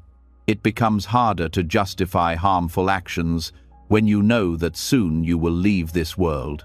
It becomes easier to act kindly, to forgive, to give, because you see that what remains is not possessions or status but the imprint of your heart. Worry about appearances and achievements fades in the face of this truth. What matters is the goodness you cultivate and share before the final breath. Contemplation of death also breaks the illusion of permanence that feeds anxiety. Worry often clings to the idea that something must last forever: health, youth, relationships, success. But nothing does. By reflecting on death, you see impermanence everywhere. Instead of fearing it, you accept it. The flower fades, the seasons shift, the body ages, the breath ceases. When you stop demanding permanence, anxiety has nothing to feed on. You live aligned with the flow of change, at peace with what arises and falls away. Some may think this practice will lead to hopelessness, but the opposite is true. It leads to empowerment. When you know time is short, you stop postponing meaning. You stop living half asleep. You stop wasting days in cycles of worry. Death contemplation awakens you to the urgency of freedom, the urgency of love, the urgency of living with integrity. This urgency is not frantic. It is clear, steady, and deeply alive. In meditation, reflecting on death can take many forms. You may simply repeat, "This breath could be my last." You may visualize your own body returning to the earth, seeing its impermanence directly. You may reflect on the countless beings who have died, realizing that you walk a path shared by all. Each method deepens awareness that life is fragile and fleeting. The more you practice, the more your heart loosens its grip on trivial worries and opens to what is timeless. Daily life offers countless reminders if you are willing to see them. A fallen leaf, a faded photograph, a funeral procession, each one is a teacher pointing to the same truth. Instead of turning away, you can turn toward these reminders with mindfulness. Each reflection strengthens wisdom, each acceptance frees you from worry. Death is no longer a shadow stalking you, but a guide leading you toward presence. Ultimately, death contemplation destroys trivial worry because it brings you face to face with the essence of the path. The Buddha taught that liberation is freedom from clinging, and nothing reveals clinging more sharply than facing death. To accept mortality is to release the desperate grasping that fuels anxiety. What remains is a mind unburdened, a heart at ease, a life lived fully in the present. When you carry this reflection into each day, worry loses its power. The fear of minor discomforts, small failures, or imagined futures shrinks against the vastness of mortality. You see clearly that time is too precious to waste in agitation. You live urgently, but calmly, aware of the shortness of life and the depth of its value. And in this awareness, you discover the ease that comes from aligning with truth, the ease of living fully, here and now, without the chains of trivial worry. When the truth of mortality is brought close through contemplation, the weight of trivial concerns dissolves, and the heart learns to value only what is essential. Yet even with this clarity, worry can still appear, rising suddenly like a creature crossing your path. It is here that the Buddha offered one of his most powerful metaphors, the snake. He taught that the way you handle worry determines whether it harms you or leaves you unharmed. To grasp it clumsily is to invite venom. To hold it with wisdom is to remain safe. The teaching is simple yet profound. Worry itself is not the enemy, but your way of relating to it can turn it into suffering or into harmless passing. When anxiety rises, the instinct is to grab tightly, to wrestle with it, to fix it through force. This grasping is the same as seizing a snake by the wrong end. The more you fight, the more it thrashes, the deeper its fangs sink. The mind believes that control will bring safety, but, in truth, clinging turns fear into poison. The harder you resist, the more violent the struggle becomes. The snake does not harm simply because it exists. It harms because of the way you hold it. The Buddha's simile shows that wisdom is not to crush fear, but to change your relationship to it. Holding the snake at the right distance, by the correct part of the body, makes it harmless. In the same way, holding worry with mindful distance removes its power. You do not deny it, you do not collapse into it, you simply give it space. This space is what turns venom into nothing more than passing movement. Mindful distance begins with recognition. When worry rises, the first step is to say, "This is worry." Naming it brings clarity. Without this recognition, worry merges with identity, and you believe, "I am anxious." With recognition, the shift occurs. Anxiety is here, but it is not me. This small distance is already the safe grip. It prevents the bite of identification, the fusing of self with fear. The next step is non-grasping. Most people, when faced with anxiety, try to suppress it or indulge it.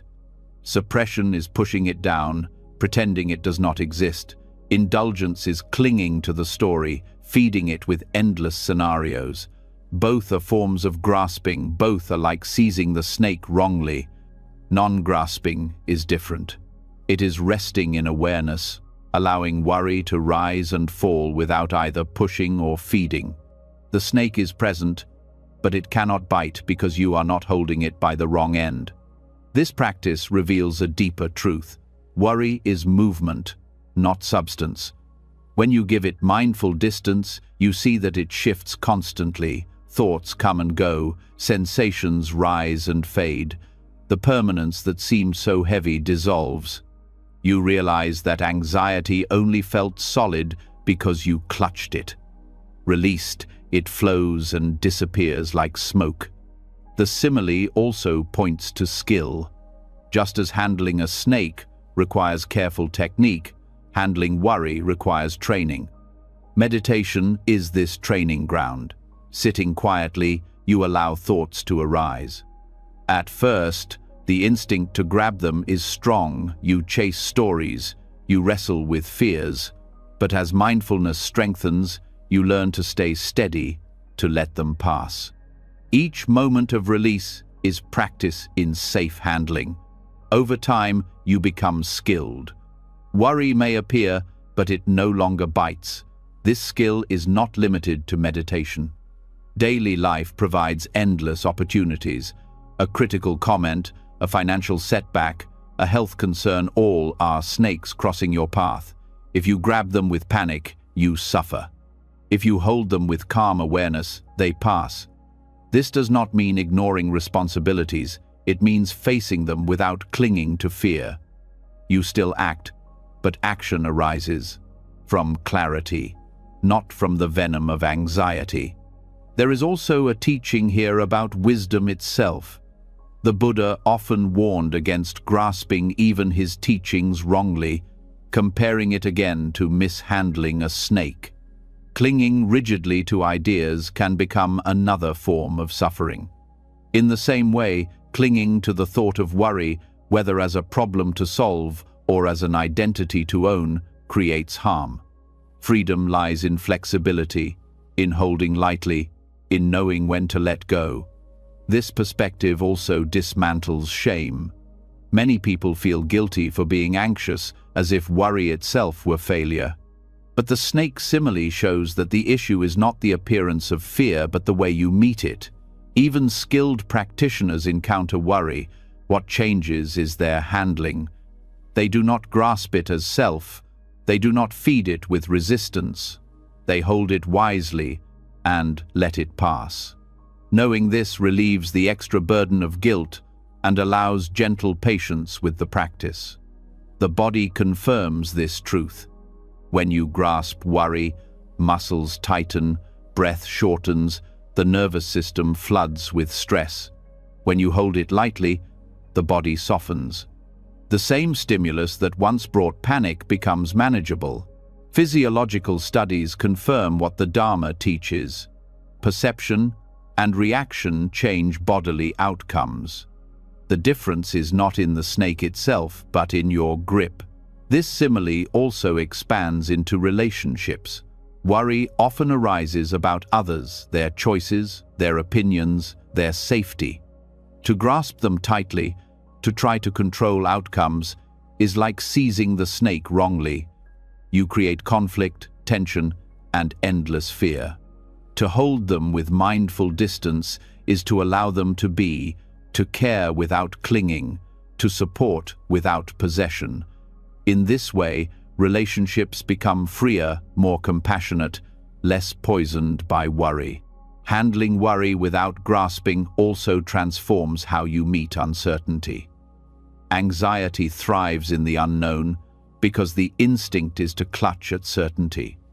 But uncertainty is the snake itself. It can be handled safely, if not seized in desperation. When you learn to rest with not knowing, to hold it with gentle awareness, uncertainty becomes less threatening.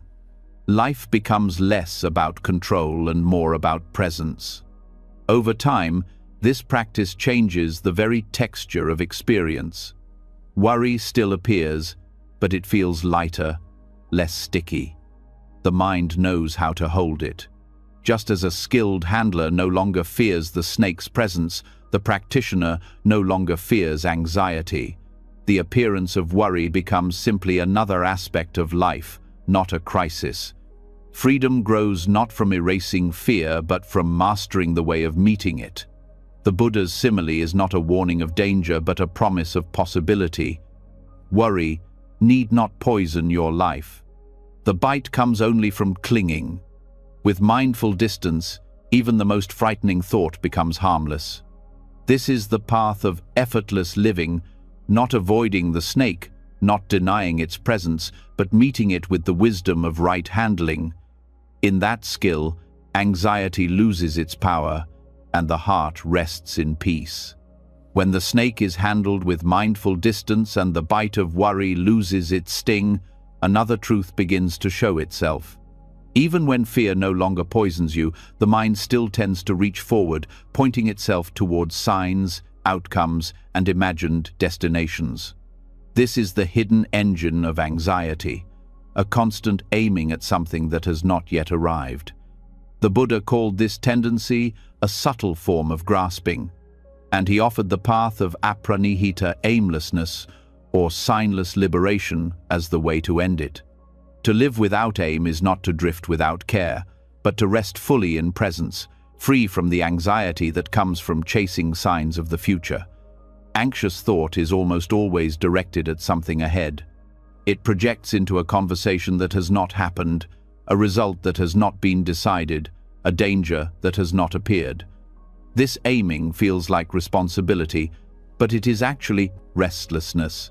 The mind insists on leaning forward, trying to secure a sign that it will be safe, respected, or successful. The problem is that no sign ever satisfies. Once one is reached, another appears. Aimlessness reveals the truth.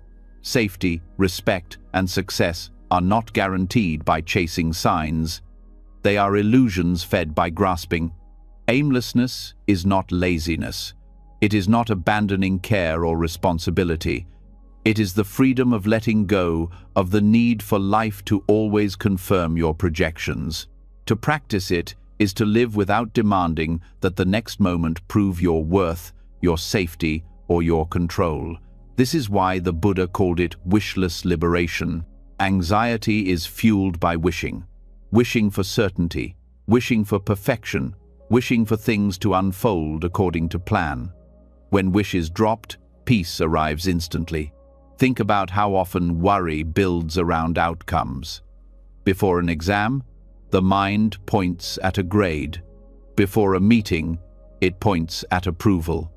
Before a journey, it points at arrival. These aims consume energy and breed restlessness. Yet none of them exist in the present. The exam, the meeting, the arrival are only signs the mind has created. Aimlessness cuts through by returning you to what is real: the breath, the step, the task at hand. The sign dissolves, and so does the anxiety bound to it. This practice does not mean you stop making plans. Plans arise naturally. The body still moves forward in time. The difference is whether you cling to the plan as a sign of your security. With aimlessness, you still prepare, but you hold no demand that the result validate you. This loosens the grip of fear. Work becomes action for its own sake, not a desperate chase for signs of success. Relationships become connections for their own sake, not a hunt for signs of approval. Life itself becomes living for its own sake, not a scramble for signs of safety. Aimlessness is also deeply connected to non-self. Anxiety assumes a self that must be protected, confirmed, or perfected. It aims at signs to prove that this self is safe and real. But the Buddha taught that the self is a construction, impermanent and conditioned. When you stop aiming at signs to confirm it, the illusion weakens. Without the burden of constantly proving yourself, the heart rests. Aimlessness is freedom not just from worry, but from the restless search to solidify what cannot be solidified. This teaching also dismantles comparison. Much worry arises from measuring yourself against others, their success, their beauty, their possessions. This is another form of aiming. You point at the sign of another's life and demand that yours match it. Aimlessness ends this race. When you stop aiming at external signs, you return to your own ground. You see that peace does not require validation from outside markers. It only requires letting go of the craving for signs at all. The practice of aimlessness can be felt in meditation. At first, even in stillness, the mind aims, I want this session to be calm. I want insight. I want bliss. Each of these wishes creates tension, and when they are not met, frustration follows. Aimlessness in meditation means sitting without demand, resting with the breath as it is, with the mind as it is. No sign is required. This simple shift dissolves much restlessness. The present becomes enough. In daily life, aimlessness is practiced by noticing whenever you are leaning into the future. When you catch yourself waiting for a message, craving a result, longing for recognition, you pause and return. You ask, what is real right now? The body sitting, the breath moving, the moment unfolding. This breaks the habit of chasing signs and brings you back to effortless presence. The more often you practice, the more natural it becomes. There is also a great joy in aimlessness. Worry narrows your life to targets and outcomes. Without them, the richness of the present expands. A walk is no longer a route to somewhere, it is the walk itself. A conversation is no longer a means to approval, it is connection itself. Work is no longer just a step toward recognition, it is expression itself. By ending the chase for signs, you reclaim the fullness of life that was always here but overlooked. The Buddha described liberation as signless, wishless, aimless, because anxiety and craving always point. They grasp at images, they cling to symbols, they chase the future. Peace cannot be found by following that direction. It is found by dropping the aim entirely, by realizing that what you seek is already here when you stop demanding proof. Aimlessness also trains courage. Anxiety often hides in the thought, what if I don't get what I want? What if things don't go as planned? By practicing aimlessness, you face these questions directly. You release the need for assurance. You learn to live without signs, without guarantees, without promises. This is not recklessness, but deep trust, trust that presence itself is enough. In this trust, fear loses its ground. Over time, this practice transforms the very structure of your mind. Where once every thought leaned forward into desire and fear, now the mind rests in itself. The constant aiming softens. You no longer wake each day asking, what will I achieve to prove my worth? But how will I live this moment fully? This subtle shift removes layers of anxiety that years of striving could never resolve. Aimlessness is the opposite of resignation. It does not mean you give up effort. It means effort is freed from desperation. You act with clarity, but you do not demand that life give you signs in return. You let results unfold as they will, meeting them with equanimity. This is why effortless living flows naturally from aimlessness. Without signs to chase, without wishes to cling to, you move with lightness. Worry cannot survive in such freedom. The Buddha's path is not about becoming something else, but about letting go of what binds you. Worry binds by aiming, by chaining the heart to signs of future outcomes. Aimlessness unchains. It reveals that the peace you sought in signs was never in them. It was always in the simple presence of this moment, free, wishless, enough. When you taste this even briefly, you know why the Buddha called it liberation. Living this way, anxiety no longer rules. The mind no longer burns with endless aiming. The heart no longer waits for proof of safety. Life becomes whole in itself. Each breath, each step, each word is complete. And in that completeness, worry dissolves, leaving only the effortless presence of freedom. When the mind releases its restless aiming and discovers the ease of aimlessness, an even deeper insight begins to unfold. The habit of chasing signs is not just a personal quirk, it is the very mechanism that sustains the wheel of samsara. Every anxious thought, every clinging to a future outcome, every restless attempt to control the uncontrollable becomes fuel for the cycle of birth and death. Worry may seem small, but in truth it is one of the great engines of bondage.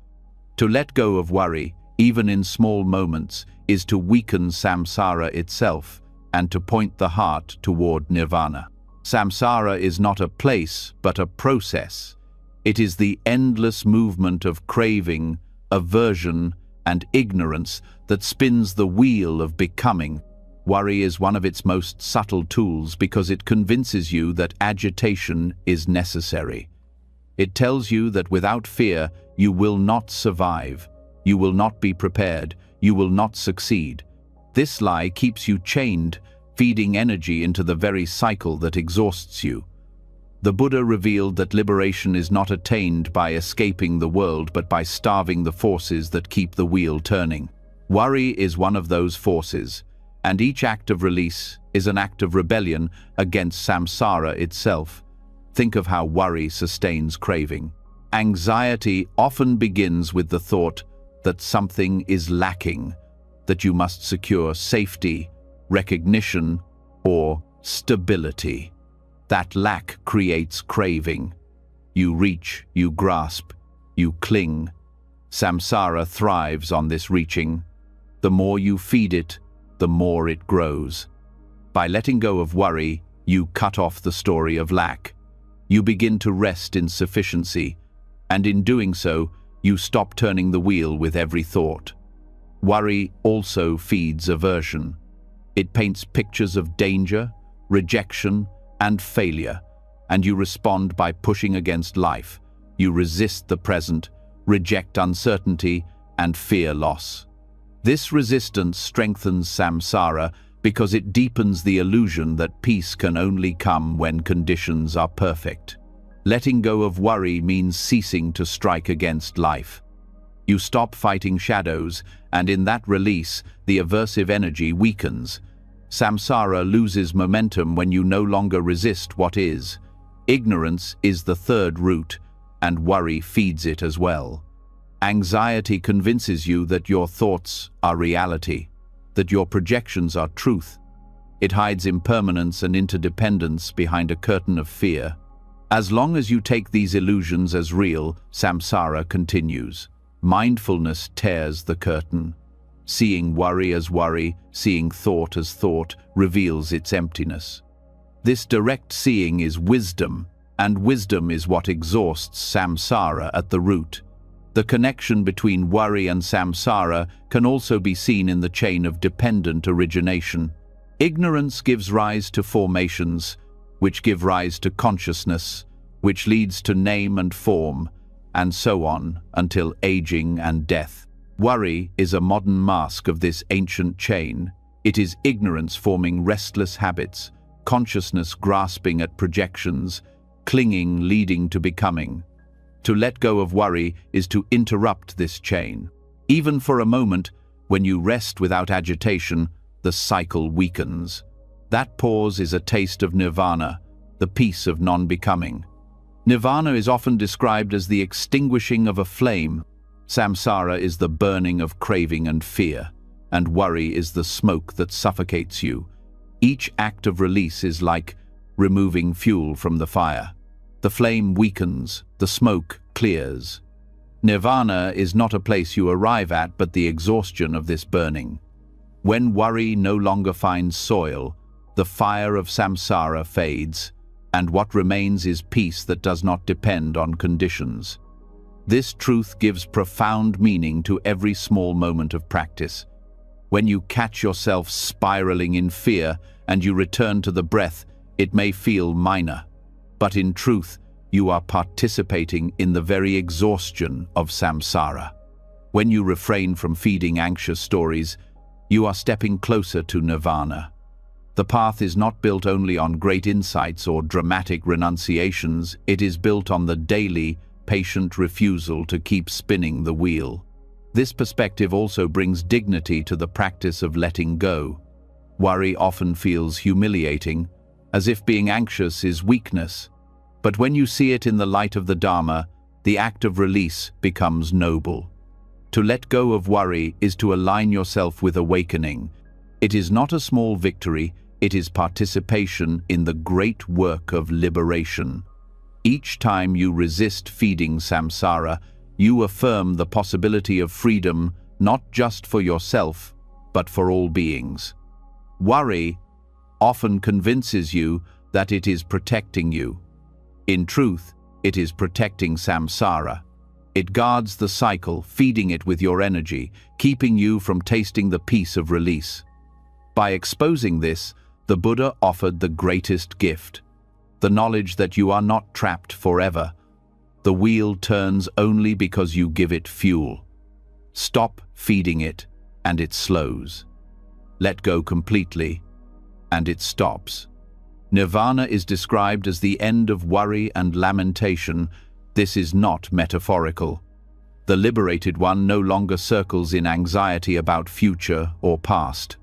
They live fully in the present, unbound by craving or fear. This does not mean they never face challenges, but they face them without the extra burden of samsaric agitation. The mind rests in clarity, the heart in ease.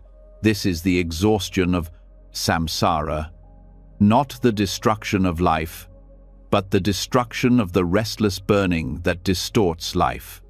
Daily practice can make this real. When you wake and the first anxious thought appears, instead of feeding it, you notice it as samsara trying to draw you back in. You breathe, you let go, and in that moment you participate in nirvana.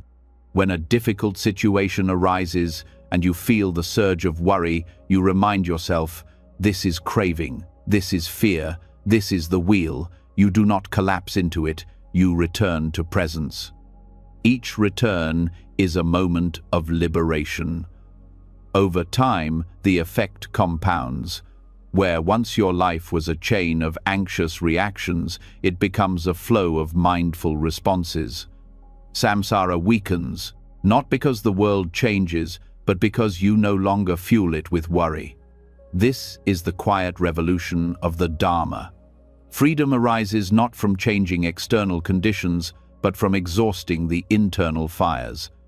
This teaching also deepens compassion. When you see others caught in worry, you know they are feeding samsara unknowingly. You do not judge them, you recognize the shared struggle. Your own practice of letting go becomes not only for yourself, but as a light for others. In freeing yourself, you help weaken the cycle for all. The Buddha's message is clear. Samsara thrives on worry. Nirvana begins with its exhaustion. To worry less is not merely a psychological technique. It is the path to awakening. Each time you let go, you participate in the great turning of the wheel toward peace. Each act of release is a step away from bondage and a step toward freedom. And so, the practice continues. Breath by breath, moment by moment, you notice, you release, you rest. Samsara weakens, nirvana shines. The endless cycle of craving and fear begins to lose its grip, and the effortless peace that was always here begins to reveal itself. In the exhaustion of worry, you taste the exhaustion of samsara, and in that taste, you know that freedom is not a distant promise, but a living reality, available now. When the truth of samsara's exhaustion through letting go of worry becomes clear, the heart begins to recognize how suffering is compounded not only by craving, but by the unnecessary layers we add on top of what life already brings. Pain itself is unavoidable. Bodies age, circumstances shift, loss touches everyone. Yet much of the torment we feel is not from the raw experience, but from what we add to it. This is what the Buddha called the principle of the second arrow. The first arrow is the pain of life itself.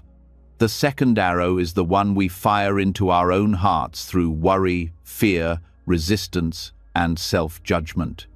To understand this principle deeply is to discover how much suffering can be dropped instantly. The first arrow pierces sharply because it is real. A body falls ill, a loved one departs, a plan collapses, or a disappointment arrives. These events carry genuine pain. No practice denies this reality. But worry arises immediately afterward, creating stories, predictions, and judgments that multiply the suffering far beyond the original wound. The second arrow digs deeper than the first. It transforms pain into despair, challenge into paralysis, and difficulty into endless torment. An example makes this vivid. When sickness arises, the pain of the body is the first arrow. But worry says, what if this gets worse? What if I can never recover? What if my life is ruined? These thoughts create suffering larger than the illness itself. Or when rejection occurs, the pain of loss is the first arrow. But worry says, I am unworthy. No one will ever accept me. I am destined to be alone. Again, the second arrow strikes harder than the first. In both cases, the mind takes a moment of pain and multiplies it endlessly. This principle reveals that much of what we call anxiety is self-inflicted, not in the sense of blame, but in the sense of unawareness. We shoot the second arrow without realizing it. The body flinches at the first, and before clarity arises, the mind adds another, then another, until the entire being feels pierced from every side. Understanding this process brings freedom, because it shows that while you cannot always prevent the first arrow, you can refuse to shoot the second. Refusing the second arrow does not mean suppressing pain. It means facing pain directly, without layering it with extra suffering. When grief comes, you allow grief. When disappointment arises, you feel it as it is. You do not deny the sting of the first arrow, but you refrain from adding stories, judgments, and fears that transform the sting into torment. This is where mindfulness becomes medicine. It keeps you present with the direct sensation instead of spiraling into imagined futures. Dropping the second arrow lightens life instantly. What once felt unbearable shrinks to its true size. A pain that seemed endless is revealed to be temporary. A difficulty that seemed catastrophic is revealed to be manageable. You begin to see that while life may always bring some form of discomfort, much of the suffering was never necessary. This realization brings relief not through changing circumstances, but through changing how you meet them. This teaching also reshapes relationships. Often, the first arrow comes from others' actions, a harsh word, a betrayal, a lack of understanding. That pain is real. But the second arrow is the story you create afterward. They always do this. No one respects me. I will never be valued. These thoughts stab again and again, long after the original event has passed. By recognizing this, you free yourself from reliving wounds. You still address harm wisely, but you do not let the second arrow keep you bound. The principle also changes how you view the past. Regret is a constant second arrow. The mistake was the first arrow, but the endless replaying of, "I should have done differently, I ruined everything, my life is broken," is self-inflicted. The past cannot be altered, but the arrows of regret can be dropped. Reflection may remain, lessons may be learned, but torment is unnecessary. In this way, the second arrow teaching heals old wounds by preventing you from striking yourself again in the present. It also applies to the future. Anticipatory anxiety is nothing but shooting arrows at yourself in advance. The future pain has not yet arrived. Often it never will, yet the mind fires arrow after arrow through worry. By practicing awareness, you catch this habit and release it. You stop preparing endless suffering for yourself, and you meet the future only when it truly arrives. The Buddha's teaching here is compassionate because it acknowledges the reality of pain while freeing you from the illusion that all suffering is inevitable. You cannot avoid the first arrow, but you can stop multiplying the wound. This insight gives agency. You are not helpless before anxiety. You can choose not to feed it. Every moment you refrain from firing the second arrow, you cultivate peace. Meditation makes this visible in real time. Sitting quietly, you may feel discomfort in the body, the first arrow. The mind then begins to complain, "This is unbearable. I can't do this. I am failing." These are second arrows. With mindfulness, you see them arise and you let them pass. You return to the raw sensation, perhaps unpleasant, but not catastrophic. In this way, meditation becomes training in refusing the second arrow. The teaching also deepens compassion for others. When you see someone drowning in worry, you know they are suffering not only from life's arrows, but from the extra arrows they fire into themselves. Instead of judgment, you feel empathy. You know how painful those arrows can be, because you have felt them yourself. Your compassion extends beyond their immediate pain to the unnecessary burden they carry, and you wish for them the freedom of dropping it. There is a subtle joy in recognizing the second arrow. Even in difficulty, you feel empowered because you know where freedom lies. You no longer despair at the inevitability of pain. You rest in the knowledge that much suffering is optional. This joy does not deny the weight of hardship, but it shines through as relief, as clarity, as the quiet strength of knowing you do not have to stab yourself again. This practice also builds resilience. When challenges arise, you face them more steadily because you know you will not multiply them with worry. You may still hurt, but the hurt does not define you. The arrow pierces, but you do not collapse under 1,000 imaginary wounds. Life becomes lighter, not because pain disappears, but because you no longer carry the extra arrows of your own making. The teaching of the second arrow is also a step toward ultimate liberation. Samsara is sustained by the countless arrows of craving and fear. Nirvana is the exhaustion of this barrage. Each time you drop a second arrow, you participate in that exhaustion. You weaken the cycle, you strengthen wisdom, and you move closer to peace that is not shaken by life's conditions. In daily life, this means cultivating constant awareness. When pain or challenge arises, you pause and ask, "Is this the first arrow, or am I adding more?" This simple question brings clarity. It prevents unconscious spirals. It reminds you that pain is part of life, but torment is optional. Over time, the habit of firing second arrows weakens, and peace becomes your natural response. As this habit fades, your whole being shifts. Anxiety loses its hold because its fuel was always the second arrow. Without those extra wounds, the heart rests more easily, the mind clears more quickly, and the body softens more naturally. You discover that even amid pain, freedom is possible. This is the gift of the Buddha's teaching, not a life without arrows, but a life without unnecessary arrows.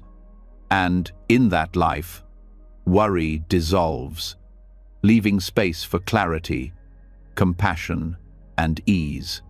When the second arrow teaching becomes clear, the mind learns that much of suffering is avoidable, that the pain of life itself is heavy enough without adding layers of self-inflicted wounds. Yet even when we begin to drop those arrows, worry can still appear again and again. It rises not only from habits of thought, but also from the deep hindrances the Buddha warned about. These hindrances cloud the mind, weaken concentration, and block wisdom from arising. Among them, worry has its own name: uddhacca, kukucca, restlessness, and remorse. To see worry in this way is to unmask it, to know that it is not truth or insight, but one of the 5 barriers that obscure clarity. The 5 hindrances are desire, ill will, sloth and torpor, restlessness and worry, and doubt. Together, they are like veils drawn over the mind, distorting perception and weakening the path. Worry's place among them is important. It is not classified as wisdom, nor as responsibility, nor as care. It is recognized directly as an obstacle. This shifts the entire perspective.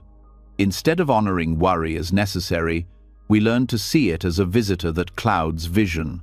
By naming it a hindrance, we stop giving it power.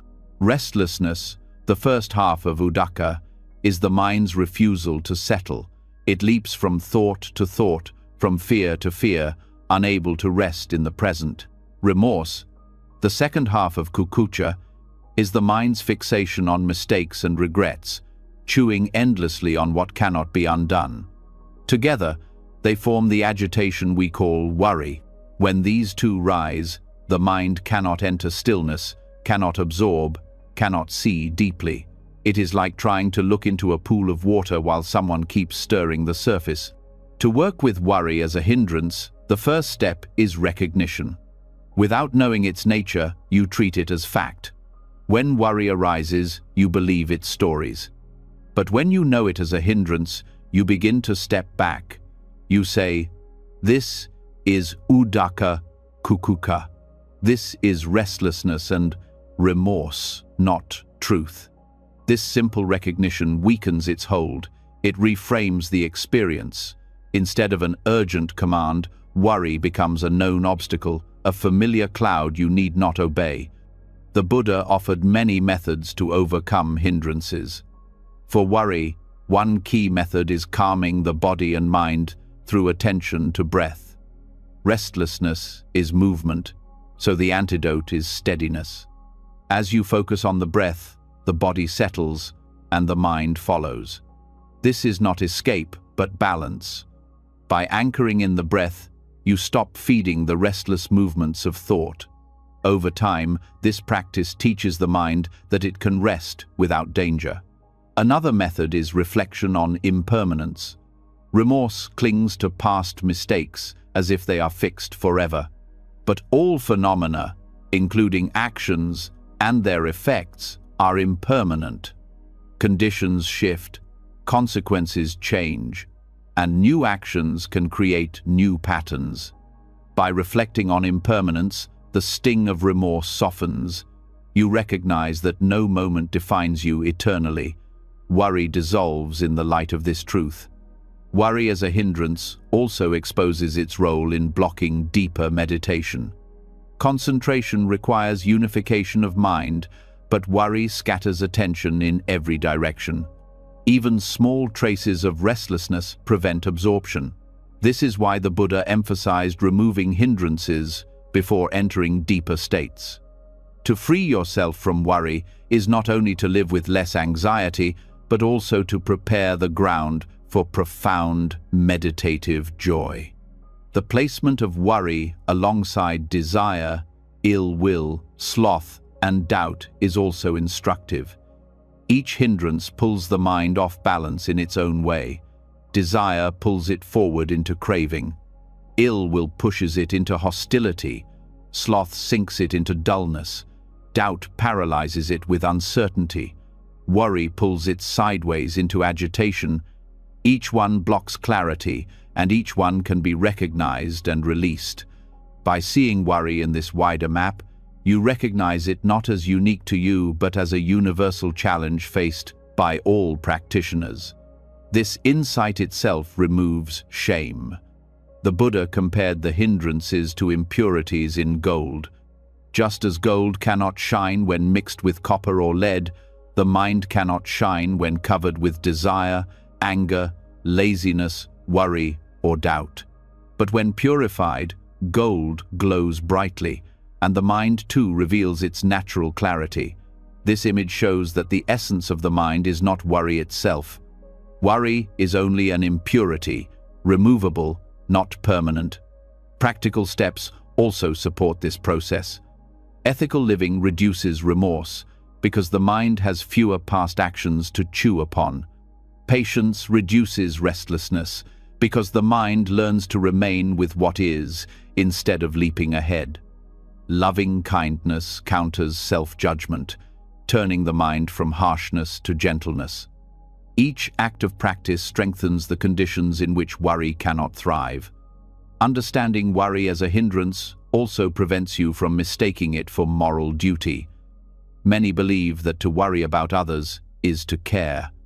But the Buddha did not classify worry under compassion, he placed it under hindrances. True compassion is calm, clear, and wise. Worry is restless, clouded, and agitated. By making this distinction, you learn to replace anxious care with genuine compassion, which supports both yourself and others. Meditative observation deepens this insight. When you sit and watch worry arise, you see its texture. It is not solid, it vibrates with agitation. You notice how quickly it shifts from one thought to another. You notice how the body responds with tension, the breath with irregularity. By observing in this way, you see worry not as content but as process. This shift is powerful. Instead of believing the stories, you see the agitation itself. Once you see it as process, it loses its power to deceive. The 5 hindrances are not enemies to be destroyed, but conditions to be understood. When you understand worry as a hindrance, you stop fearing it. You see it as part of the path, something to recognize, work with, and release. This attitude is gentle and patient. It does not resist with violence but responds with wisdom. Over time, the habit of feeding worry weakens, and the hindrance fades naturally. The fruits of this practice are profound. As worry lessens, concentration deepens. As concentration deepens, insight arises. As insight arises, liberation approaches. The path is not abstract. It is lived in each moment you recognize and release a hindrance. Worry may still visit, but it no longer rules. It comes, you see it, you name it, you let it go. Slowly, the mind clears, like water settling after being stirred. The Buddha's map of the hindrances is a gift because it shows that anxiety is not a personal flaw, but a universal obstacle. Knowing this brings relief. You are not alone in facing worry. Every practitioner, from beginner to advanced, encounters it. What matters is not the appearance of hindrances, but the way you meet them. With awareness, patience, and practice, they weaken. And as they weaken, the natural peace of the mind shines through. To see worry as uddhacca kukucca is to strip it of its disguise.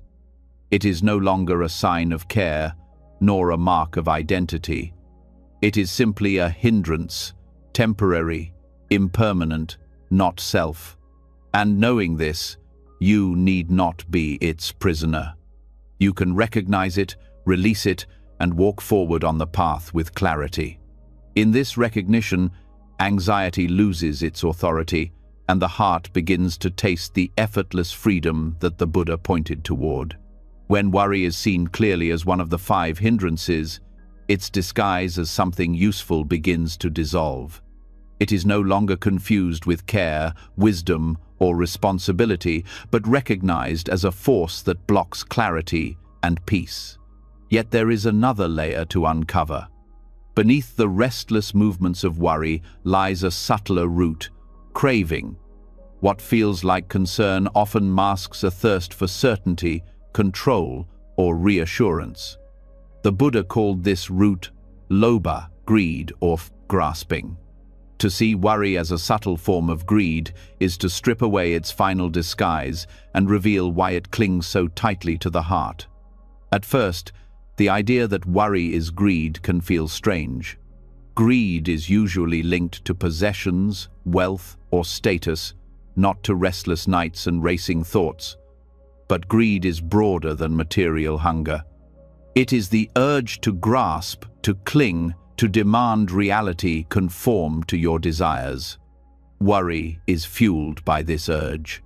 The anxious mind is not simply noticing danger, it is craving certainty where none exists, craving safety that can never be absolute, craving control over the uncontrollable. In this light, worry is not an expression of love, but of subtle greed. Consider the craving for certainty. The mind wants guarantees that health will endure, that loved ones will be safe, that plans will unfold exactly as intended. Life offers no such guarantees, but worry keeps reaching anyway. Each what-if thought is the hand of greed stretching into the unknown, demanding answers, demanding certainty where none can be found. This craving is endless, because even if one answer appears, another question takes its place. The hunger is never satisfied, and the worry continues. Safety is another object of this subtle greed. The anxious mind longs for a world without risk, without loss, without threat. It grasps for safety, as if safety could be permanent. But all conditioned things are impermanent, and safety is always relative. To crave total safety is to crave the impossible. This impossible hunger is the source of much anxiety. When recognized as greed, it can be released, not by denying the need for protection, but by accepting that absolute safety is beyond reach. Control is perhaps the deepest craving beneath worry. The anxious mind wants the future to obey its plans, people to behave according to its wishes, conditions to unfold without surprise. This craving for control is insatiable because reality does not bend to personal will. When control slips, worry surges. But when you see worry as greed for control, you stop mistaking it for responsibility. You recognize it as clinging, and clinging can be released. This reframing changes everything. Instead of asking, "How do I stop worrying?" you begin to ask, "What am I craving right now?" The question exposes the root. Maybe it is craving certainty, maybe safety, maybe control. By naming the craving, you weaken it. The mask of care falls away, and the raw greed is revealed.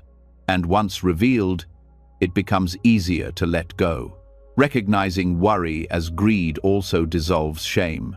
Many people feel guilty for being anxious, as if worry proves weakness. But when you see it as craving, you understand it is simply one of the three poisons the Buddha described, no different in essence from desire for wealth or power.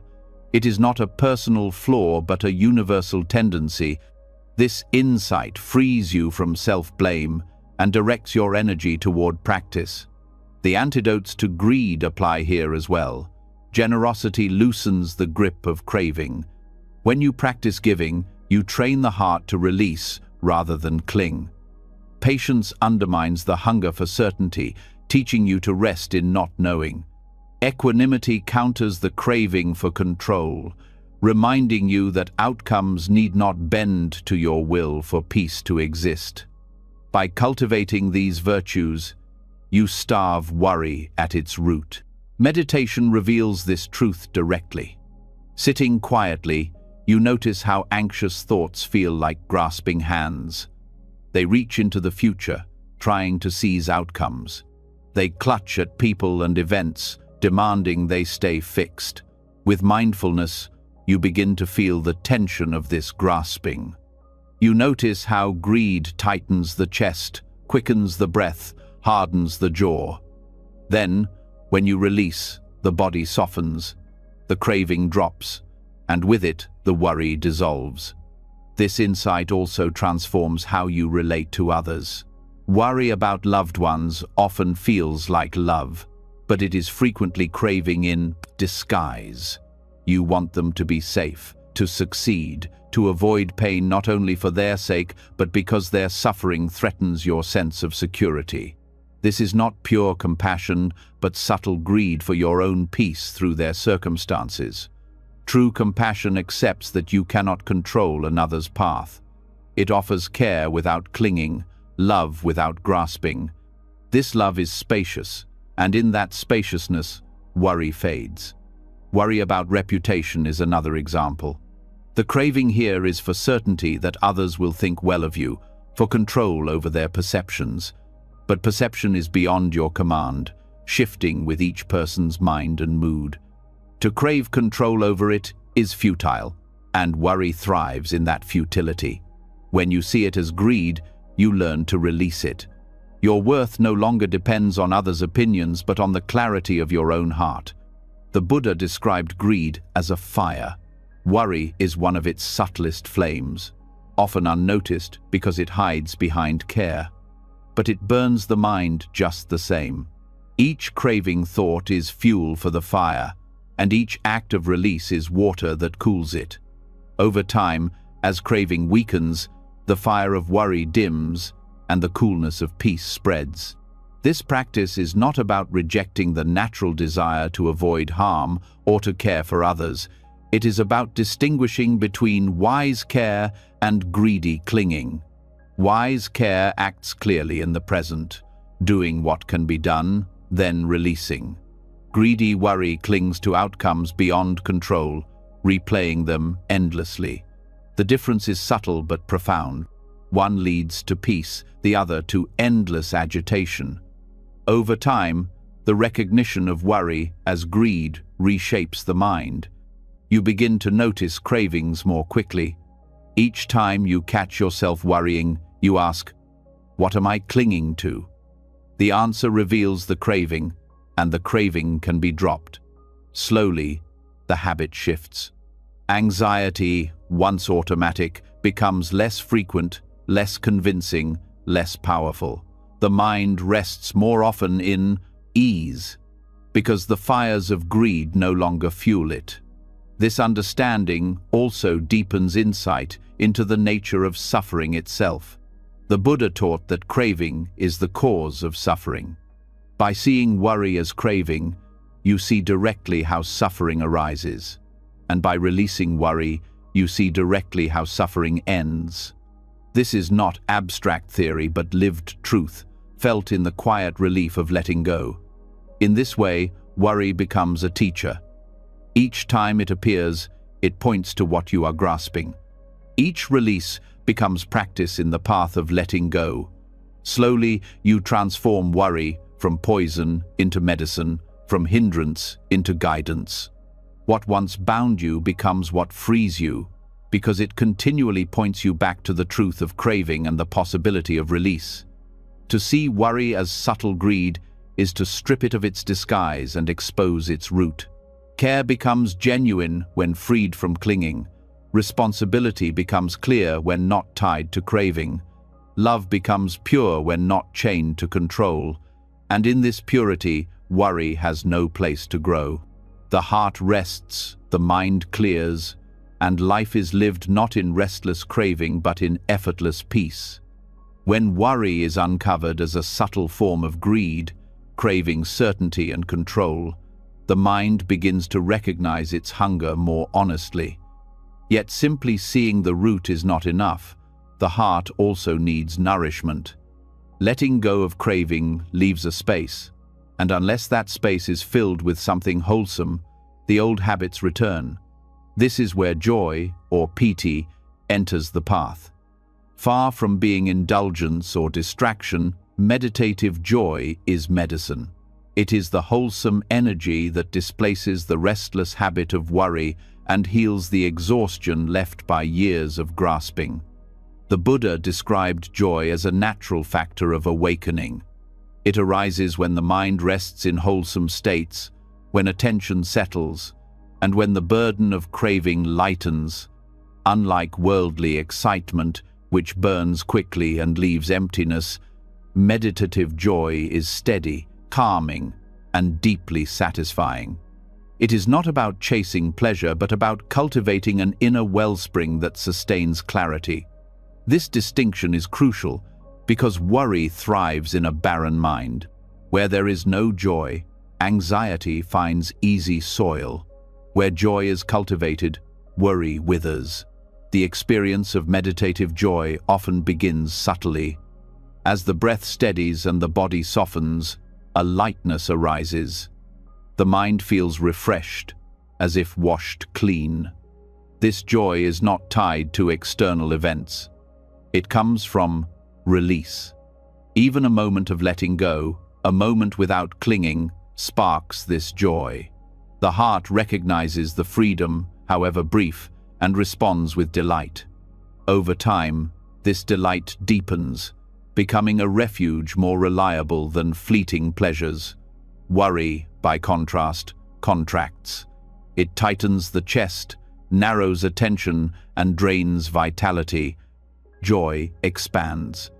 It opens the body, brightens the mind, and generates energy. These two states cannot coexist fully. When joy fills the heart, anxiety cannot dominate. The practice, then, is not only to push away worry, but to actively cultivate joy, to feed the mind with medicine instead of poison. Cultivating joy begins with simple attention to the wholesome. Gratitude is one doorway. When you recall acts of kindness, moments of generosity, or the blessings already present, the heart warms. This warmth is the seed of joy. Unlike craving, which focuses on what is missing, gratitude focuses on what is given. This shift alone undermines worry, because it turns the mind from lack to fullness. Another doorway is virtue. When you live ethically, refrain from harming, and act with kindness, the heart feels unburdened. There is no remorse, no restlessness.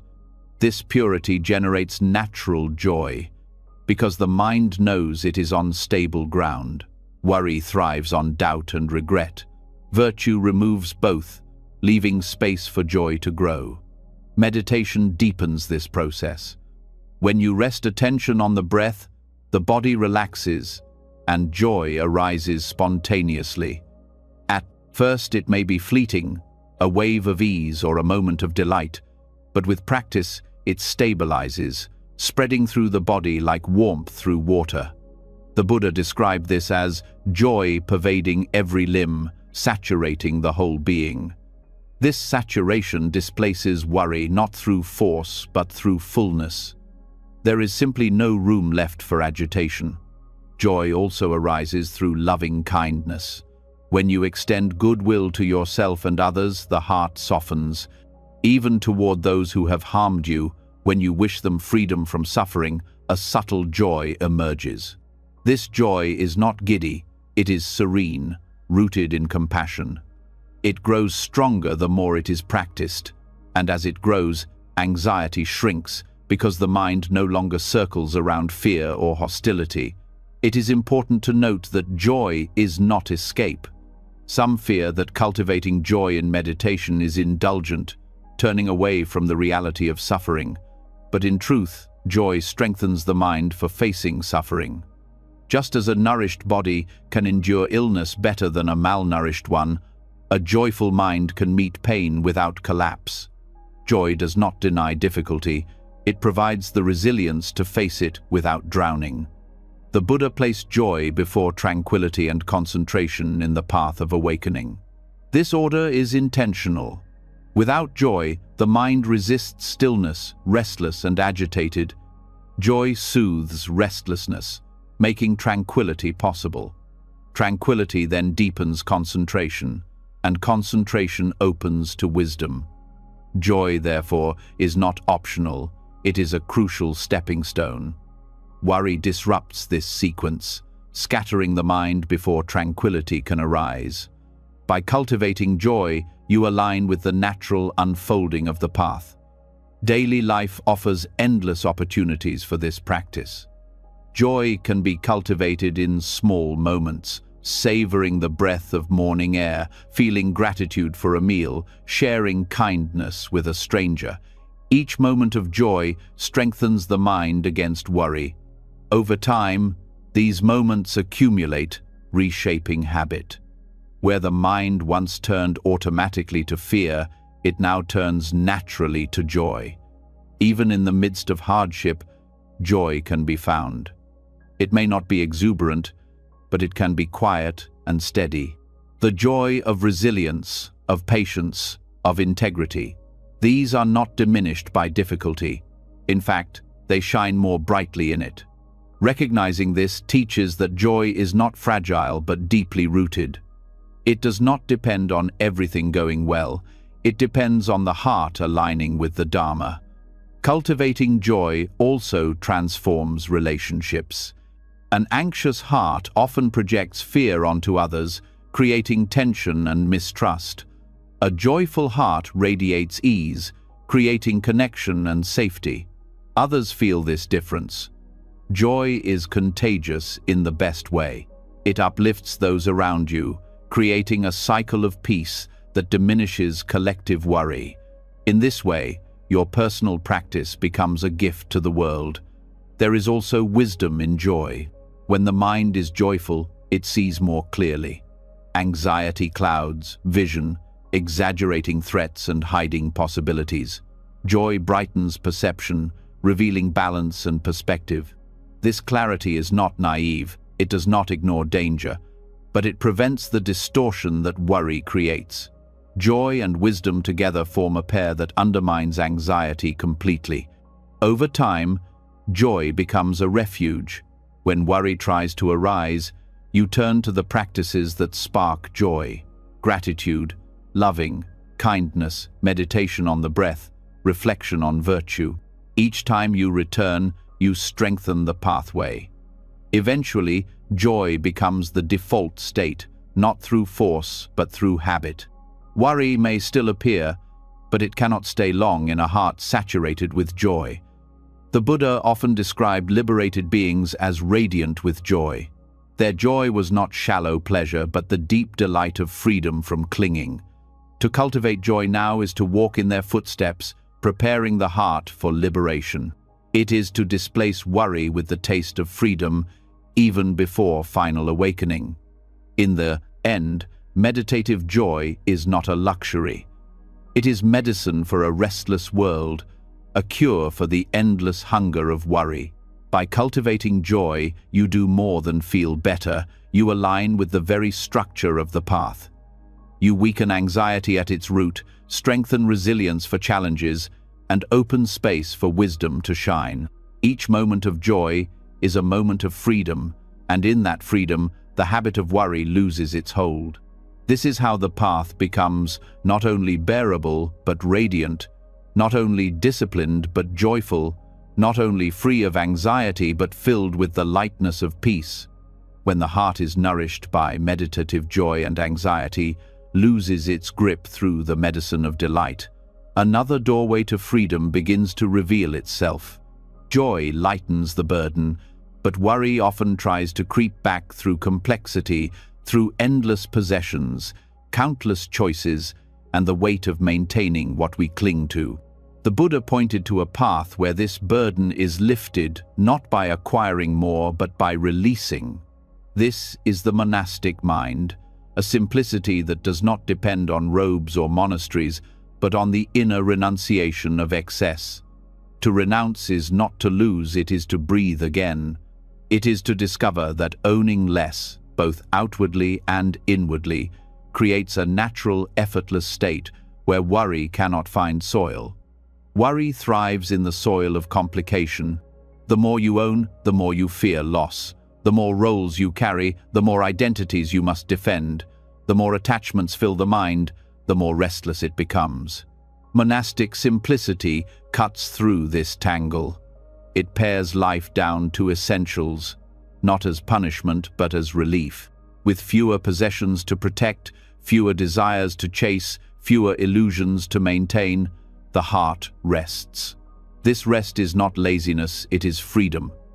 Material simplicity is the most obvious aspect. Possessions require care, protection, and constant attention. A single object may seem small, but multiplied by dozens, hundreds, or thousands, the mind becomes entangled. Worry arises. Will it break? Will it be stolen? Will it lose value? Each item becomes a seed of anxiety. Monastic simplicity reveals the hidden truth. Life does not become poorer with fewer possessions, it becomes lighter. With less to guard, you discover how much peace is hidden in space, uncluttered. Yet the deeper renunciation is mental. The mind itself clings to collections, opinions, identities, memories, future plans.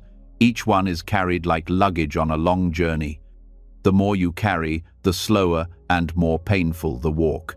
Anxiety is the constant checking of this luggage. Do I still have it? What if I lose it? How will I manage if it's taken? The monastic mind sets down the bags, not by erasing memory or abandoning responsibility, but by refusing to treat every thought as something that must be guarded. This inner letting go brings relief that no external possession could match. The freedom of monastic simplicity is not limited to monks. Any person can taste it by practicing intentional release.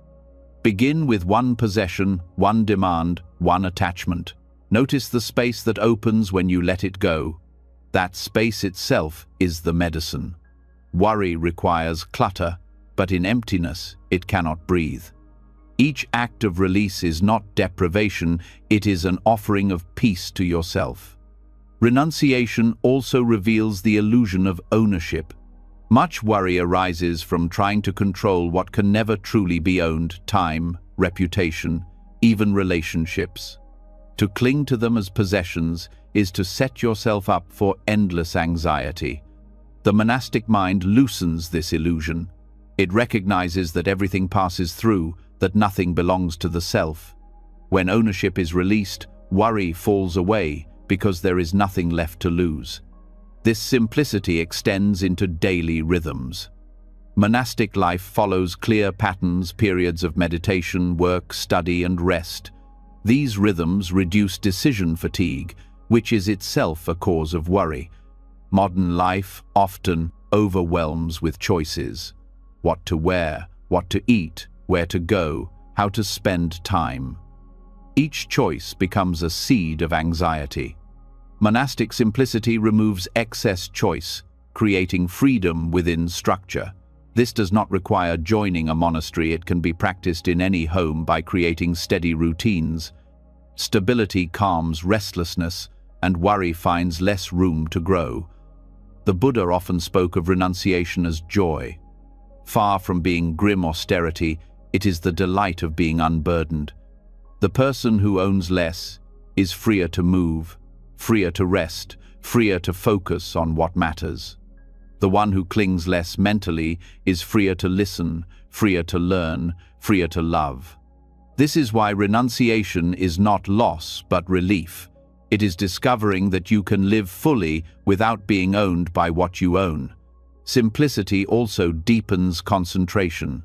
The mind scattered across countless attachments cannot unify. Worry scatters because it tries to hold everything at once. Simplicity gathers the mind, allowing it to rest fully in one object, one breath, one moment. This is the soil in which deep meditation grows. Without it, restlessness reigns. With it, the mind enters stillness naturally. Relationships, too, are transformed by the monastic mind. Without grasping, love becomes lighter. You no longer worry about controlling others, about securing their constant approval, about ensuring their choices match your desires. You care deeply, but without clinging. This care feels freer, more compassionate, less entangled in fear. The worry that once poisoned love fades, because love is no longer ownership, it is presence. The relief of simplicity can even be seen in the body. Tension often arises from the need to manage too much, too many tasks, too many objects, too many roles. When life is simplified, the body softens. The breath slows, the shoulders drop, the jaw unclenches. This physical ease mirrors the mental ease of renunciation. You carry less, so you relax more. It is important to see that renunciation is not only about external reduction. One can live with few possessions and still be full of inner clutter. True monastic mind is the willingness to let go of attachment wherever it hides. This includes subtle attachments to being right, to being admired, to being in control. Each release brings deeper peace. Each letting go reveals more clearly how much anxiety was created by holding tightly. Practicing this simplicity does not mean rejecting the world. It means relating to it differently. You still eat, work, and care for others, but without clinging. You still interact with possessions, but without being bound by them. You still plan, but without demanding certainty. This balanced approach makes simplicity sustainable. It is not withdrawal, but freedom within engagement. The Buddha called this freedom nibbana, coolness, the extinguishing of the fire of craving. The monastic mind points toward this by cooling the flames of possession and clinging. Each time you release an unnecessary burden, you taste a drop of this coolness. Over time, the drops become a stream, and the stream becomes a river leading to liberation. Even small steps reveal this truth. Cleaning a room, donating unused items, simplifying your schedule, each act brings clarity. But the deeper simplicity comes when you notice inner clutter and choose not to feed it. You hear a worried thought, and instead of grasping, you let it pass. This inner renunciation is the true heart of the monastic mind. In a world that constantly pushes consumption, accumulation, and endless choice, this simplicity is radical. It is resistance to the forces that keep worry alive. To live simply is to reclaim peace. It is to say no to restlessness and yes to stillness. It is to recognize that freedom is not found in owning more but in needing less. The monastic mind shows that effortless living is not about arranging perfect conditions, but about carrying less in every sense. When possessions, roles, and attachments are released, worry cannot find roots. Life unfolds more lightly, more naturally, more peacefully. Renunciation becomes joy, and simplicity becomes freedom. In this freedom, the restless habit of anxiety fades, and the heart rests in the spacious ease of being unburdened. When the heart discovers relief in the simplicity of renunciation, worry begins to lose the ground it once thrived on. The fewer burdens we carry, the less soil there is for anxiety to root itself. Yet, even when possessions and roles are released, worry can still creep back through the most subtle doorway of all the illusion of self-importance. The Buddha described this distortion as mana, conceit. Conceit is not only arrogance, it is the endless measuring of self against others, better, worse, or equal. Worry is born from the same delusion, whispering that everything depends on me, that my control, my success, my identity must be secured. This recognition is both unsettling and liberating. Unsettling because it exposes how deeply the sense of I fuels worry. Liberating because once the connection is seen, worry is no longer mistaken for care. It is revealed as another form of conceit, another attempt of the self to make itself central. To meet worry in this light is to dismantle its foundation. Conceit appears in three forms. The most obvious is superiority, believing oneself better than others. The opposite is inferiority, believing oneself worse. The third is equality, constantly comparing to ensure you are at least on the same level. Each is bound by the assumption of a permanent self. Worry arises from this same assumption. When you say, "What if I fail? What if they think less of me? What if I cannot handle it?" you are reinforcing the idea that there is a solid me whose worth must be defended. The anxious mind makes selfhood its battlefield. Think of how often worry is centered on identity. You worry about whether you are competent, respected, loved, secure. You worry about how others perceive you, whether you are keeping up, whether you belong. These anxieties may appear as care for the future, but at their core they are questions of self. What will become of me? Conceit fuels this cycle because it keeps you entangled in the story of self-comparison. The Buddha taught that liberation comes from seeing the emptiness of self, the way the five aggregates of body and mind are impermanent and not self. Worry resists this teaching because it thrives on the illusion of permanence.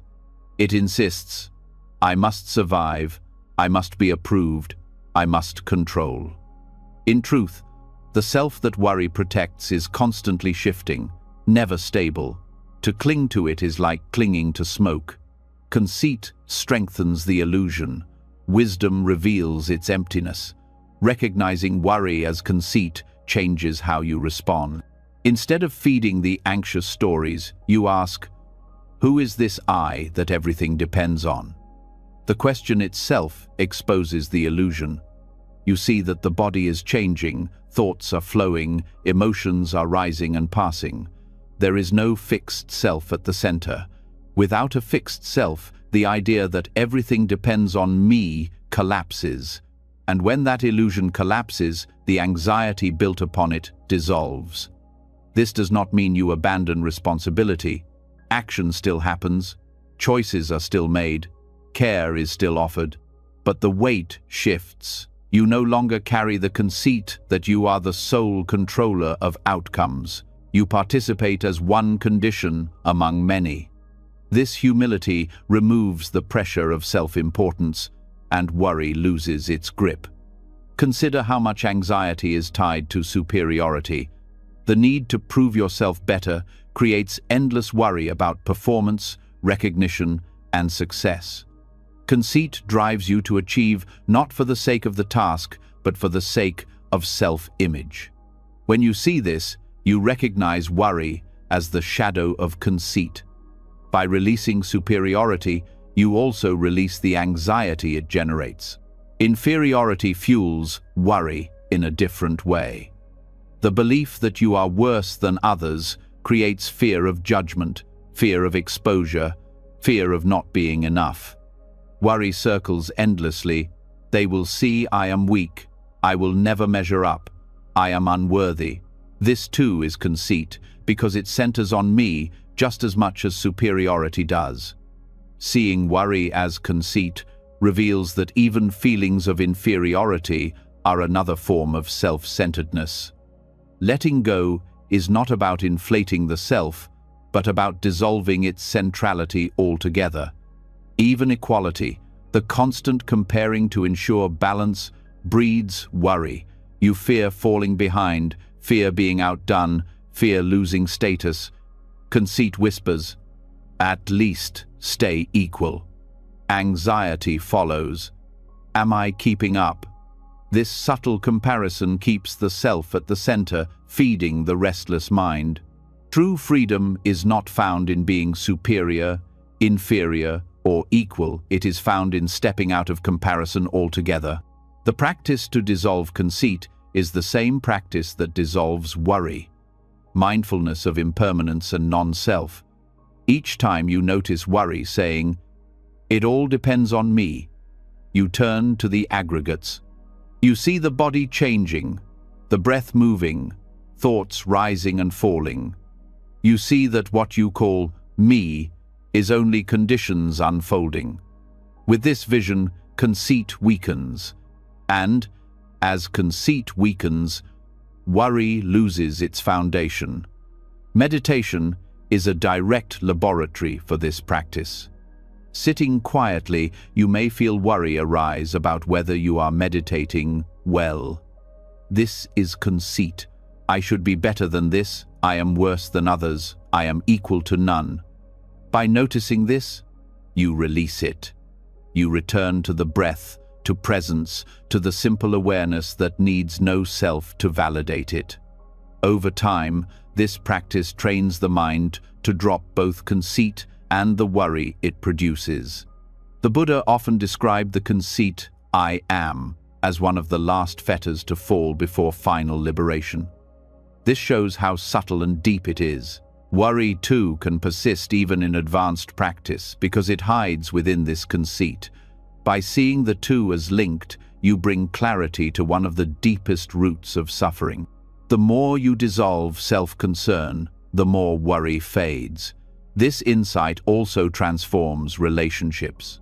Much of interpersonal anxiety arises from conceit, fear of being judged, desire to be admired, worry about comparison. When you see these as forms of conceit, compassion replaces anxiety. You realize others are trapped in the same illusions, measuring themselves endlessly. Instead of competing or fearing, you feel empathy. You step out of comparison, and peace follows. The recognition that worry is conceit also prevents spiritual pride. Even on the path, one may worry about progress. Am I advanced enough? Am I as wise as others? Will I reach liberation?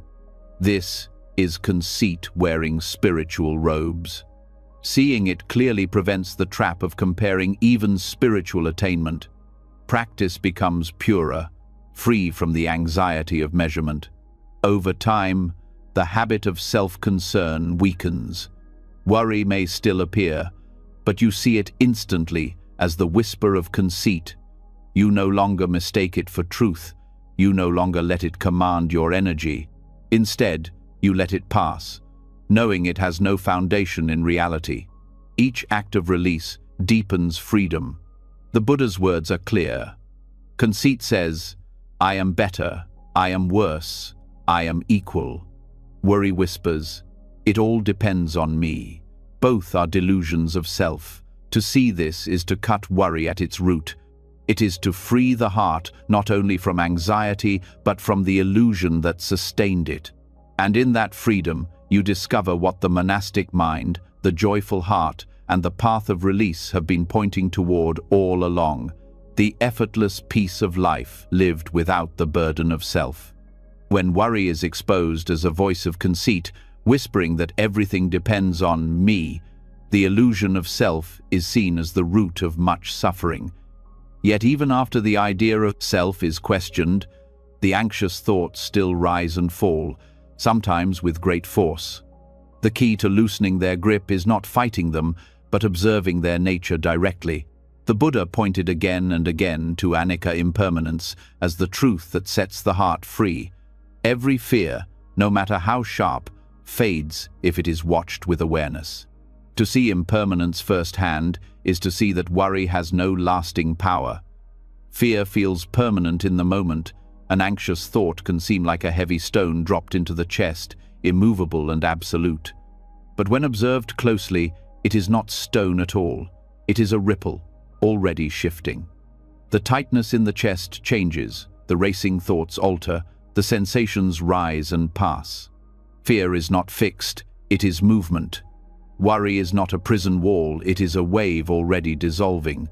The practice of seeing impermanence directly in fear is not theory but lived truth, revealed with every breath of mindful observation. This insight is radical because anxiety thrives on the illusion of permanence. When worry arises, it convinces you it will last forever. It whispers, "This fear is who you are. You will never escape it. It defines you." Believing this, you panic, grasp for control, or sink into despair. But impermanence breaks this lie. No thought, no sensation, no mood has ever stayed. Every single one has changed. Seeing this again and again with mindfulness rewires the heart. You stop believing the voice of permanence, and worry weakens. Meditation is the ground where this truth becomes visible. When fear appears during sitting, instead of fleeing, you stay. You feel the pulse of anxiety, the rise and fall of breath, the heat of restlessness. At first it seems overwhelming, but if you simply observe, a shift occurs. The sensations change shape. The intensity rises and falls. A thought interrupts, then fades. With patience, you see clearly. Impermanence is not an idea, it is the nature of experience. Once you see this, fear loses its absolute power. This does not mean fear never arises. It means when it does, you no longer fear the fear. You know it will pass, as it always has. This knowledge creates space. Instead of clinging or resisting, you allow. This allowing itself is freedom. Anxiety cannot dominate when you refuse to grant it permanence. The Buddha compared impermanence to a constant river, always moving, never still. To worry is to treat the river as if it were a frozen block, solid and unchanging. But when you step into mindfulness, you feel the flow. The anxious thought is already moving downstream, already dissolving. By the time you name it, it has already shifted. To see this is to realize that fear has no true solidity. It cannot hold you unless you grasp it as fixed. This insight also reshapes how you meet the past. Regret is worry turned backward, clinging to moments gone. But impermanence reveals that even the sting of memory changes each time it arises. The past is not fixed, it is reconstructed in the present and fades again. Recognizing this softens regret. You no longer trap yourself in the illusion that past mistakes are permanent marks. They too are impermanent ripples, shifting with each breath. The same is true for the future. Anxiety projects images of disaster, treating them as permanent fate. But impermanence shows that the future is never fixed. It is open, conditioned by countless changing causes. To cling to a single fearful outcome is to deny this truth. By reflecting on impermanence, you loosen the hold of these projections. You see them for what they are, passing thoughts, not destiny. Daily life offers endless opportunities to observe impermanence in fear. Notice how quickly moods shift. What felt unbearable an hour ago softens by evening. What seemed terrifying yesterday loses its edge today. Even the deepest grief changes texture over time. No fear has ever stayed unchanged. Each one has followed the law of arising and passing. The practice is to notice this consciously, to bring mindfulness into the flow so that the truth becomes embodied, not abstract. Seeing impermanence in worry also generates compassion. When you realize how fleeting even the most powerful fears are, you soften toward yourself and others. You no longer judge harshly for being anxious because you see it is only a passing state. You no longer condemn others for their fears because you know theirs too will pass. Compassion grows from the recognition of shared impermanence. This teaching also dismantles the illusion of control. Much anxiety is the attempt to make impermanent things permanent, to hold on to youth, possessions, relationships, status. Worry is the cry of clinging against the current of change. But once you see that change is unstoppable, the futility of clinging becomes clear. Instead of resisting, you learn to flow. You act wisely, care deeply, but you stop fighting the river. This release lightens the heart instantly. Impermanence also points toward deeper wisdom. When you see that every thought and sensation passes, you begin to question whether there is anything solid at all. The self you thought worry was protecting is revealed as another impermanent process: body, feelings, perceptions, formations, consciousness, all changing. Anxiety weakens, not only because its objects are impermanent, but because the self it protects is also impermanent. This insight opens the door to liberation. Practical reflection can deepen this. You can remind yourself, this fear too shall pass. Not as a cliché, but as a reminder of Dharma. You can reflect on past worries that once seemed overwhelming but are now gone. You can look closely at the current anxiety and observe how it shifts from moment to moment.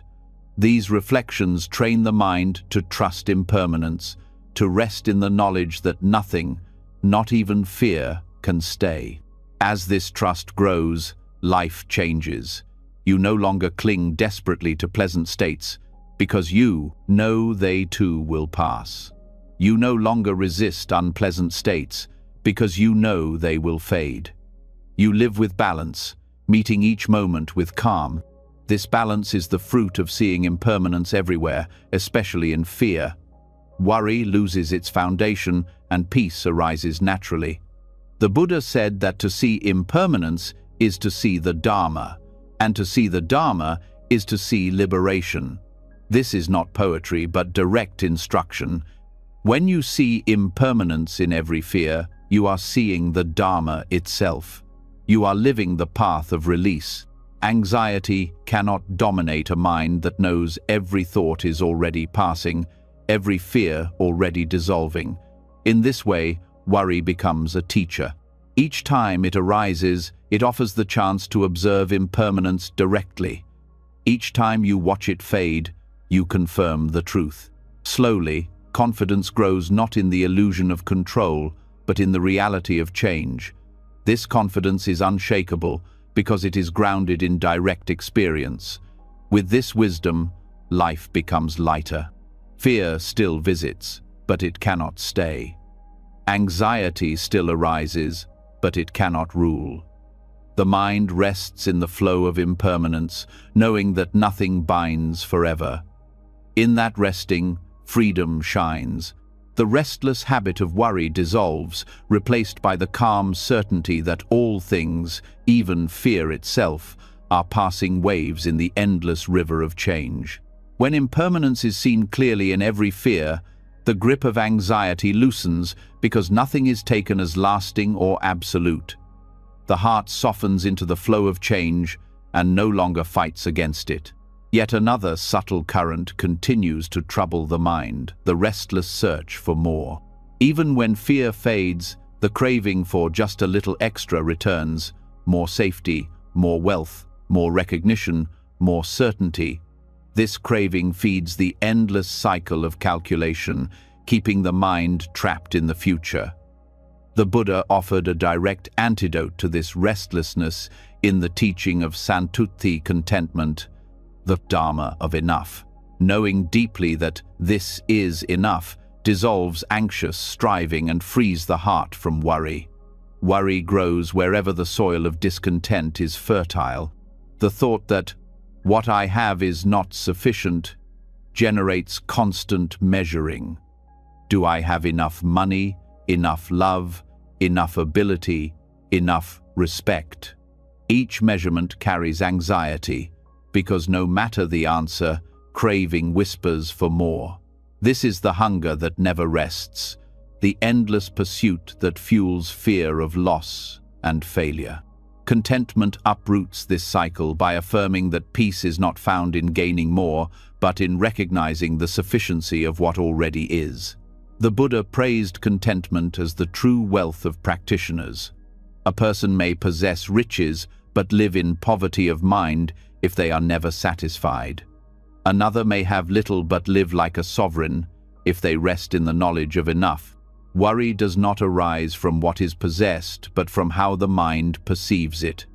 If the mind is restless, no amount will silence its fear.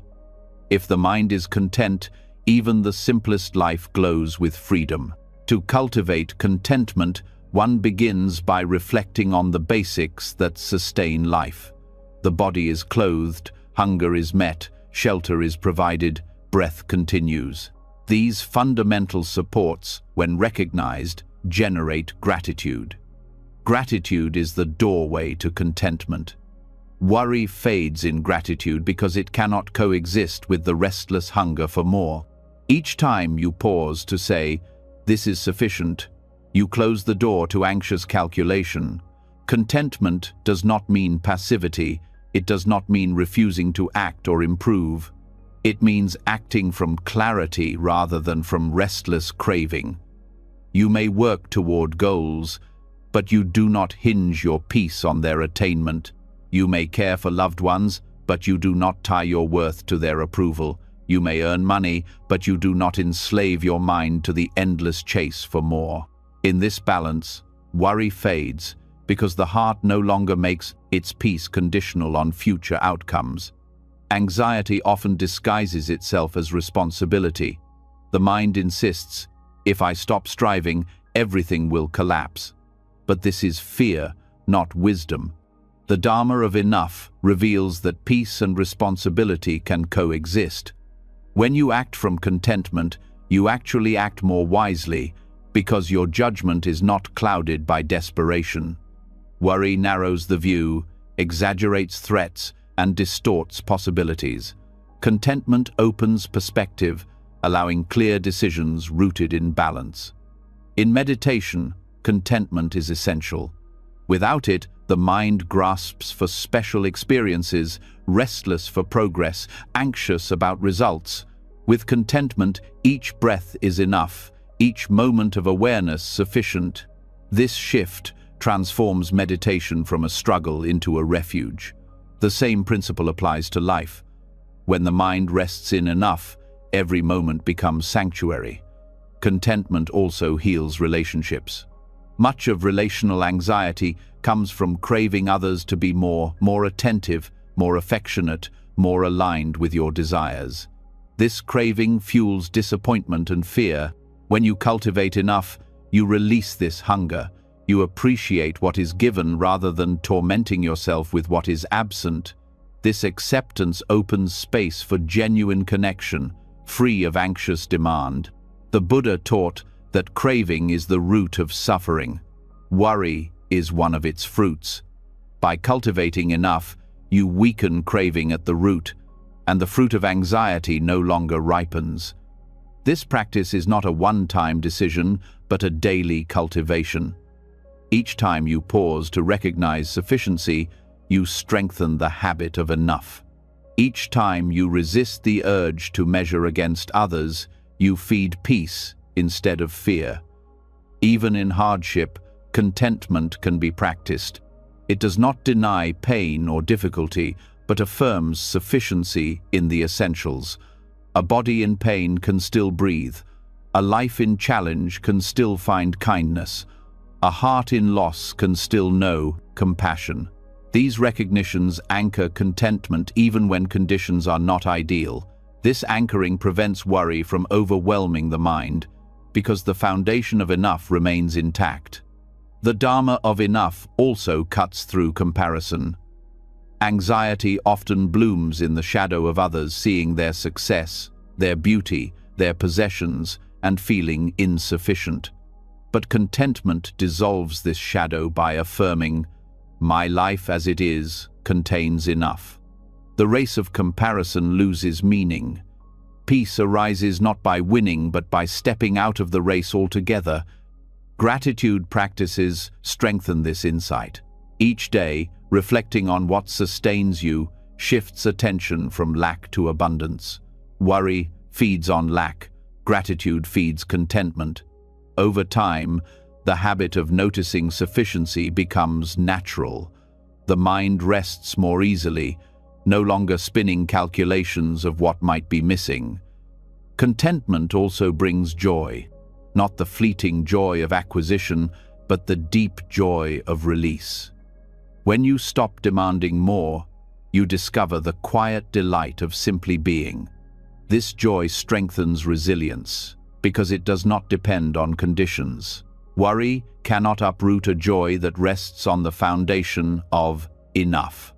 The Buddha called contentment a great protection. A person content with little is safe, because they cannot be manipulated by promises of more. They are not enslaved by fear of loss, because they do not cling to excess. This security is inner wealth, unshaken by external change.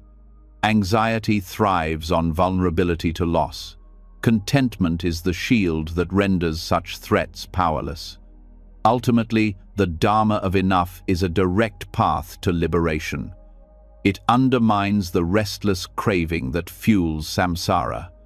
Each moment of sufficiency is a moment of freedom. Each act of release weakens the cycle. To know enough is to live outside the grip of anxiety, to rest in a peace that no calculation of the future can disturb. Living with contentment does not mean a life without ambition or care. It means ambition is rooted in clarity, not in lack. It means care is expressed without fear. It means goals are pursued with balance, not desperation. This is the middle way. Active engagement with life, free from the chains of restless craving. As the practice deepens, the heart becomes unshakable. Worry no longer arises from the illusion of not having enough. Fear no longer dictates decisions. Life is lived with balance, gratitude, and peace. The endless calculations of the anxious mind fall silent, replaced by the quiet knowledge that in this moment, this breath, this life, there is enough. And in that knowledge, effortless freedom is found. When the heart learns the Dharma of enough and rests in contentment, much of the restless fear subsides. The endless calculations lose their grip because the mind no longer demands more. Yet even in this freedom, worry sometimes reappears through a doorway that looks noble: our love and concern for others. We fear for their health, their happiness, their choices, their safety. This fear often disguises itself as compassion, but the Buddha's teachings make a crucial distinction. True compassion, karuna, is steady, expansive, and wise, while worry is tight, restless, and rooted in attachment. To transform misplaced compassion into loving kindness, metta, and true compassion is to make care effortless instead of anxious. This distinction matters because many believe worry proves love. Parents worry about children, partners worry about each other, friends worry about those they care for. The restless mind says, "If I do not worry, I do not care." But this is confusion. Worry binds the mind in agitation and often makes us less helpful. Compassion frees the mind, making our care more skillful. To see worry as misplaced compassion is the first step toward transformation. Worry arises in care because of attachment to outcomes. You want the person you love to be safe, successful, and happy. When uncertainty appears, fear takes over. Anxiety insists on rehearsing every danger, every possible mistake, every potential loss. This agitation does not help the other person, it only clouds your clarity. Compassion without clinging, on the other hand, accepts that outcomes are uncertain but remains steady in love and presence. Loving kindness is the foundation of this transformation. Metta is the sincere wish. May you be happy. May you be safe. May you live with ease. This wish does not grasp. It does not demand outcomes. It radiates goodwill without attaching to control. When you shift from anxious worry to this kind of boundless wish, your care becomes light yet powerful. The other person feels supported, not smothered, and you remain free of anxiety's weight. Compassion deepens this by meeting suffering directly. Karuna says, "I see your pain and I wish to help." But unlike worry, it does not collapse into agitation. It remains balanced, supported by equanimity. Compassion acts wisely, offering help where possible, and accepts limits where help is not possible. Worry insists on controlling what cannot be controlled. Compassion accepts the truth of conditions while still radiating care. The Buddha emphasized that true compassion must be paired with equanimity. Without balance, compassion degenerates into worry or despair. With balance, it becomes boundless and tireless. The practice of the four immeasurables, loving kindness, compassion, sympathetic joy, and equanimity, shows this clearly. Each quality supports the others, preventing compassion from turning into worry. In meditation, this transformation can be practiced directly. Begin with loving kindness for yourself, repeating phrases of goodwill. May I be safe. May I be happy. May I live at ease. As the heart softens, extend the wish outward, to loved ones, to strangers, even to those you find difficult. Notice the warmth this generates. Then shift into compassion, reflecting on the suffering of beings, and responding with the sincere wish to help. Feel how this care is steady, not restless. If anxiety arises, return to equanimity. All beings are owners of their actions. I cannot control every outcome. This balance dissolves worry while leaving compassion intact. Daily life offers countless chances to practice. When a loved one faces difficulty, notice the pull toward worry. Instead of rehearsing dangers, pause and silently offer loving kindness. May you be strong. May you find peace. If you can act, act wisely. If you cannot, rest in compassion without clinging. This practice shifts energy from restless fear to spacious care. The person receives genuine support and you remain at ease. This transformation also changes relationships. Worry often creates tension, hovering, controlling, criticizing, all in the name of care. But when care is freed from worry, it becomes gentle and supportive. Relationships flourish because the other person feels trusted rather than trapped. Loving kindness communicates faith, not fear. Compassion communicates presence, not panic. This shift not only heals your anxiety, but also strengthens bonds. Understanding worry as misplaced compassion also deepens humility. Often, worry assumes too much responsibility. It is my job to keep them safe. It all depends on me. This echoes the conceit of self. True compassion recognizes that each being walks their own path, shaped by their own karma. You can love and support, but you cannot shield them from impermanence. Recognizing this truth softens the grip of anxiety while leaving care untouched. The practice of sympathetic joy, mudita, further protects compassion from turning into worry. Instead of focusing only on the dangers others face, you celebrate their successes, strengths, and resilience.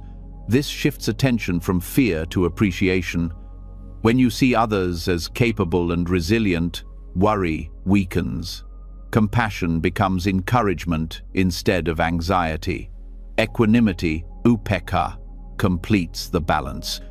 It is the calm recognition that all beings are owners of their actions and heirs to their karma.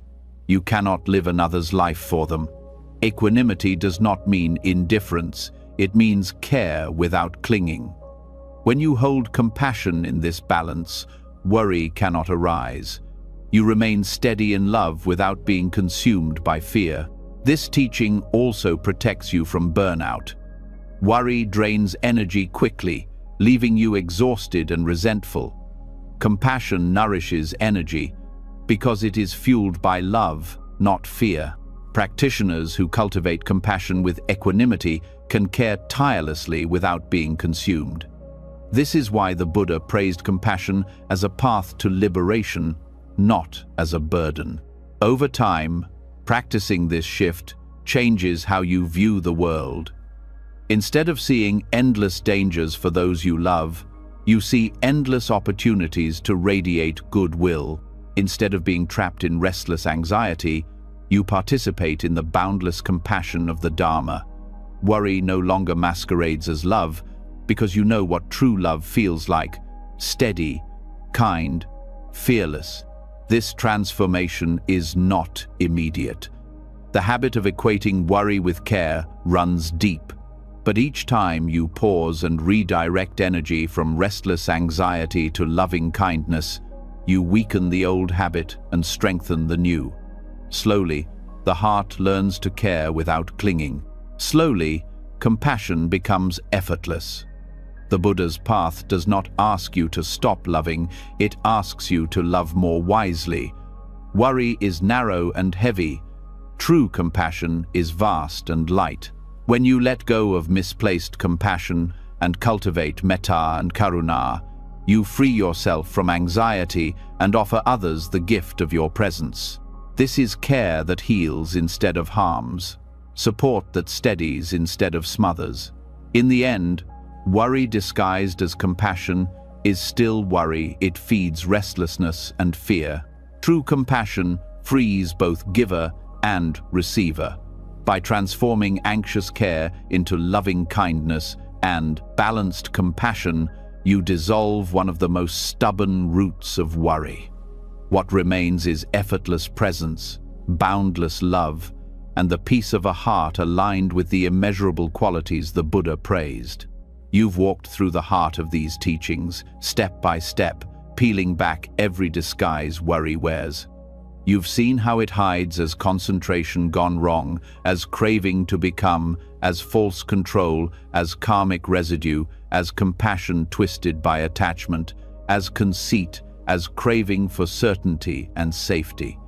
And you've seen how the Dharma offers antidotes at every turn: silence that ends inner noise, joy that displaces anxiety, contentment that quiets restless striving, compassion that frees instead of binds, impermanence that reveals fear's lack of power. The message is clear: worry is not truth, not protection, not love. It is only a shadow, fed by clinging. Each time you let it go, you weaken samsara itself and step closer to nirvana. Life becomes effortless, not because problems vanish, but because you stop adding chains to them. You live in clarity, balance, and freedom, exactly what the Buddha promised. Now I want to hear from you. Which teaching struck you the deepest? Was it the image of the second arrow, the Dharma of enough, or the power of noble silence? Share your reflection in the comments. I'd love to read your insights and your own journey with worry. And if these words brought you value, don't forget to subscribe and turn on notifications. This way, you'll never miss future teachings that can help you live with more peace, freedom, and joy. Your path to effortless living continues, one breath, one step, one release at a time.